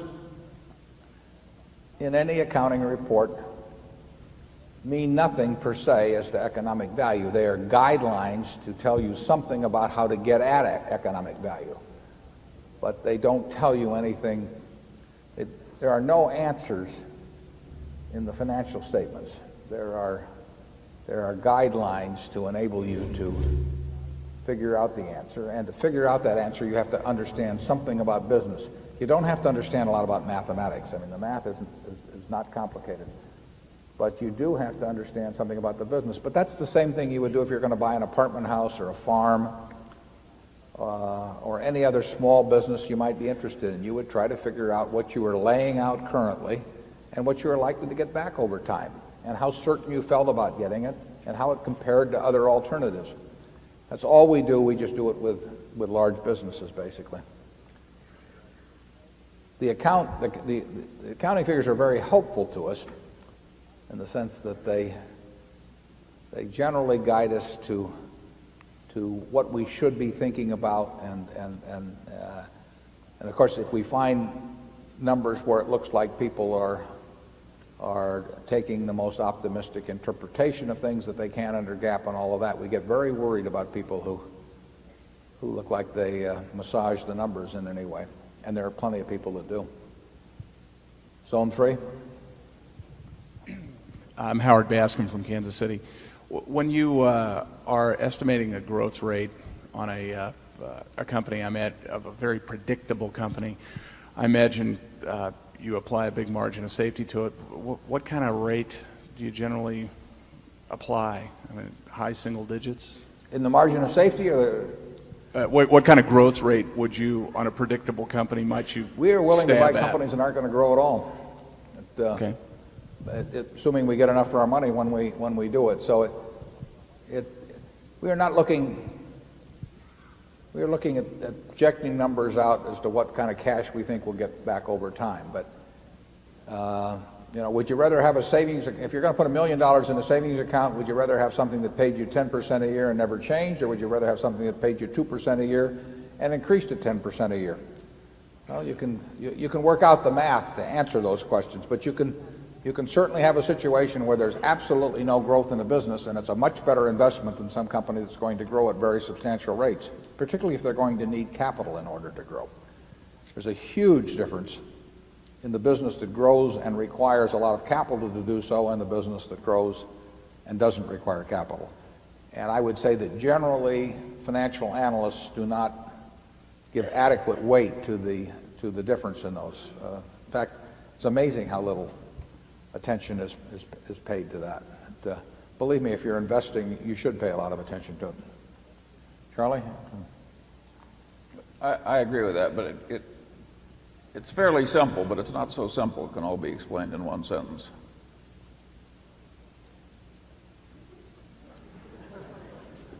Some of our best businesses that we own outright don't grow, but they throw off lots of money which we can use to buy something else, and therefore our capital is growing without physical growth being in the business.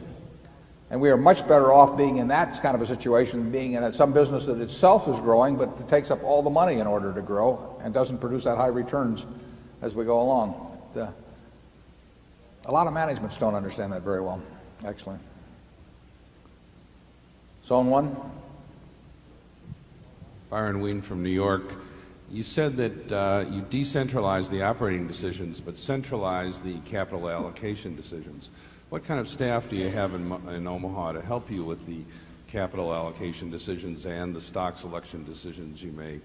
Or do you and Charlie do that pretty much by yourselves? Yeah, we don't have any staff to help us on it. I mean, basically, we tell them to mail all the money to Omaha, and then when we get there, we put our arms around it, and we allocate all the capital ourselves. I mean, that is our job, and we don't feel we should delegate. I mean, we wouldn't do it anyway. Our personalities aren't such that we would delegate allocating our own money to somebody, letting somebody else allocate our own money. But we feel that's our job, and it's interesting, and I've written about this in the past, that's an important job for most managements. There's some companies where it's not, but it usually is a very important job for most managements.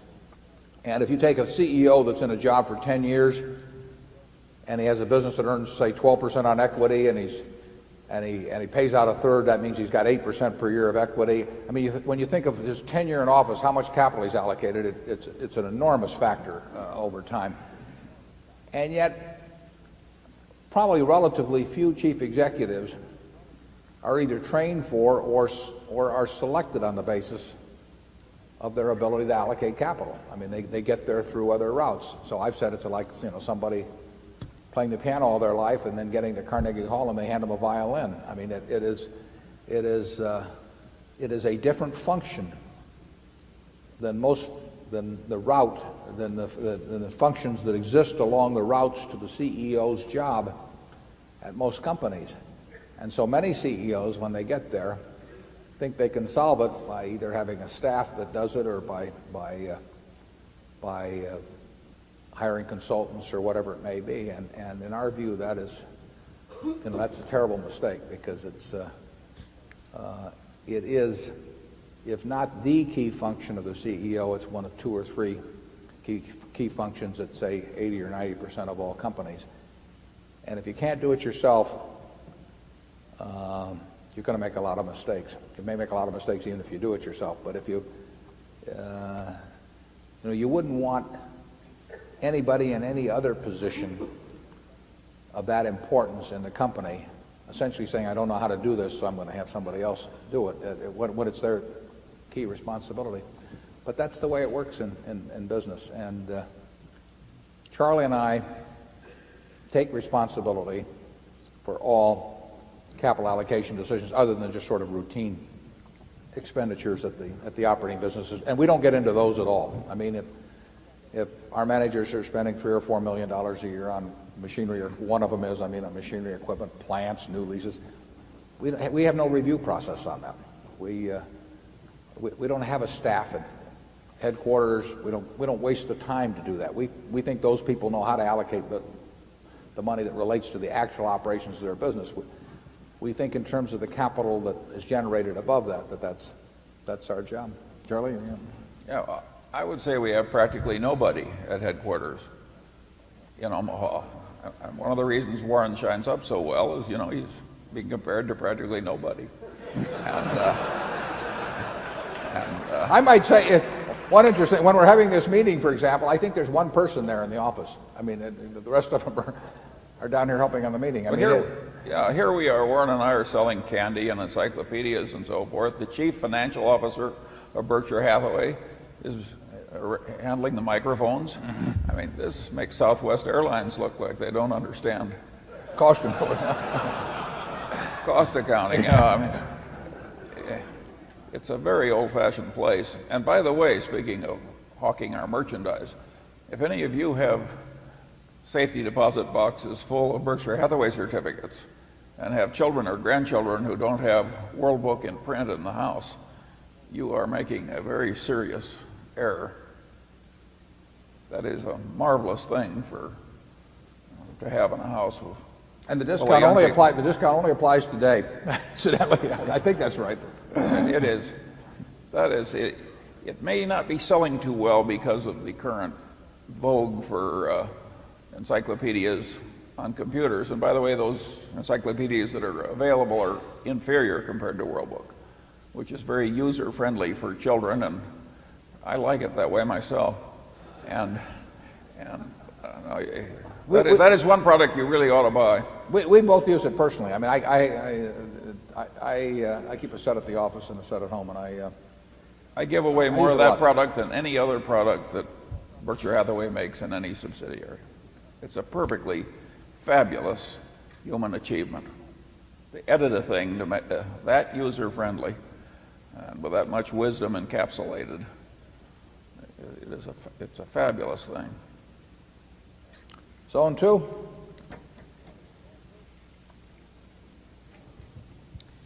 Pat Sadukhan from Houston, Texas. From time to time, you have quoted John Maynard Keynes, the British economist. So I would assume that you have read his investment writings very extensively. What are 2 or 3 investment lessons, in your opinion, one can learn from that economist? Well, I forget which. I think it's chapter 8 of the General Theory. You remember, Charlie, or is it chapter? No. There's one chapter in the General Theory that relates to markets and the psychology of markets and the behavior of market participants and so on. That probably, aside from Ben Graham's 2 chapters, 8 and 20, in The Intelligent Investor, I think you'll find you get as much wisdom from reading that as anything written in investments, and